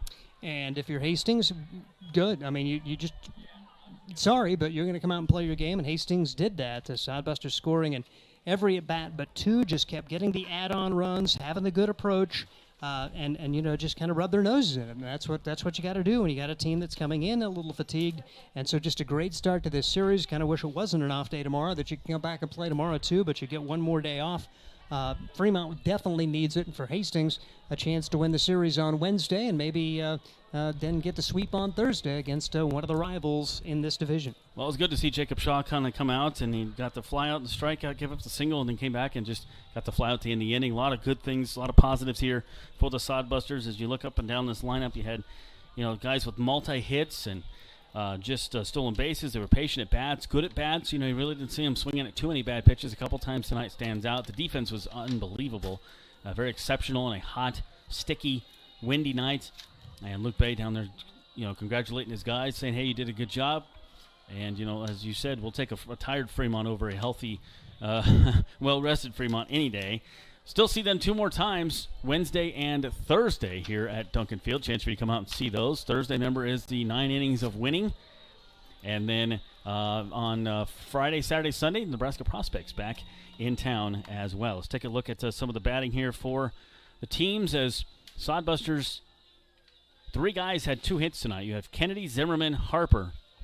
All had 2 hits. Tyson Gertis had a pinch hit in the 9th to get off, or excuse me, in the 8th had a single. The only guy that didn't have a single tonight was Trevor Matson, but he'd been on base a couple times. He walked. Burrows had a hit.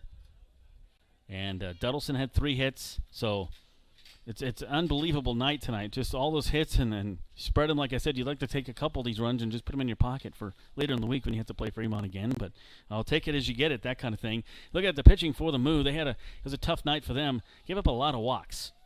First of all, only 2 by the starter. Okay, but then 6 by Whelan.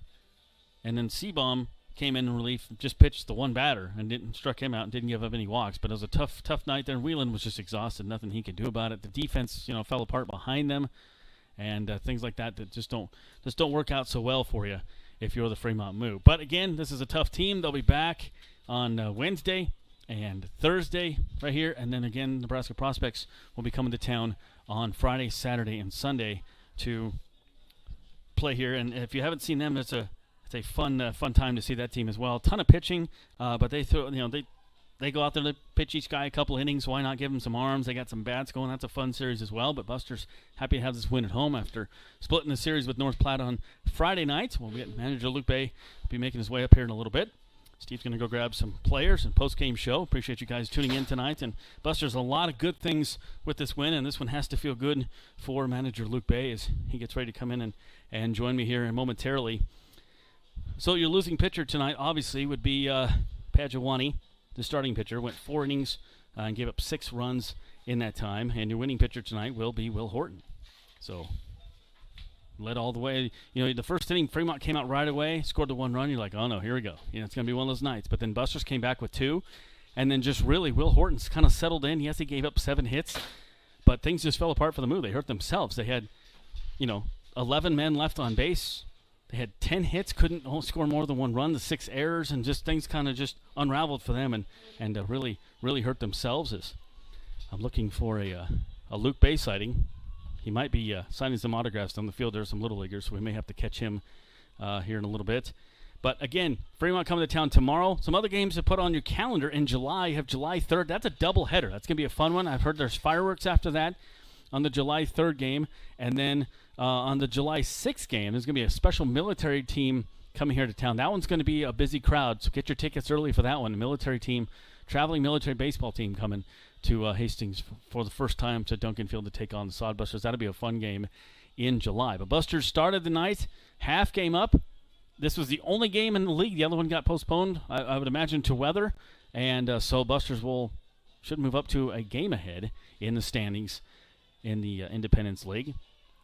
It was a fun night for the Hastings Sodbuster fans. There's great fans on hand. We appreciate you guys tuning in as well. And I think we're going to have to catch Luke Bay off air as he is busy down there with his team and maybe just forgot about me, but that's okay. It happens. So we're going to wrap up the broadcast here. I'll go grab him, and we'll have that on the next one as our pregame show. For Caden Kirkak, who did an outstanding job running our cameras, for Steve Stein, this is Josh Salmon, voice of Hastings Sodbuster Baseball. Once again, Busters win it 12-11. Everybody have yourself a wonderful night, and we'll talk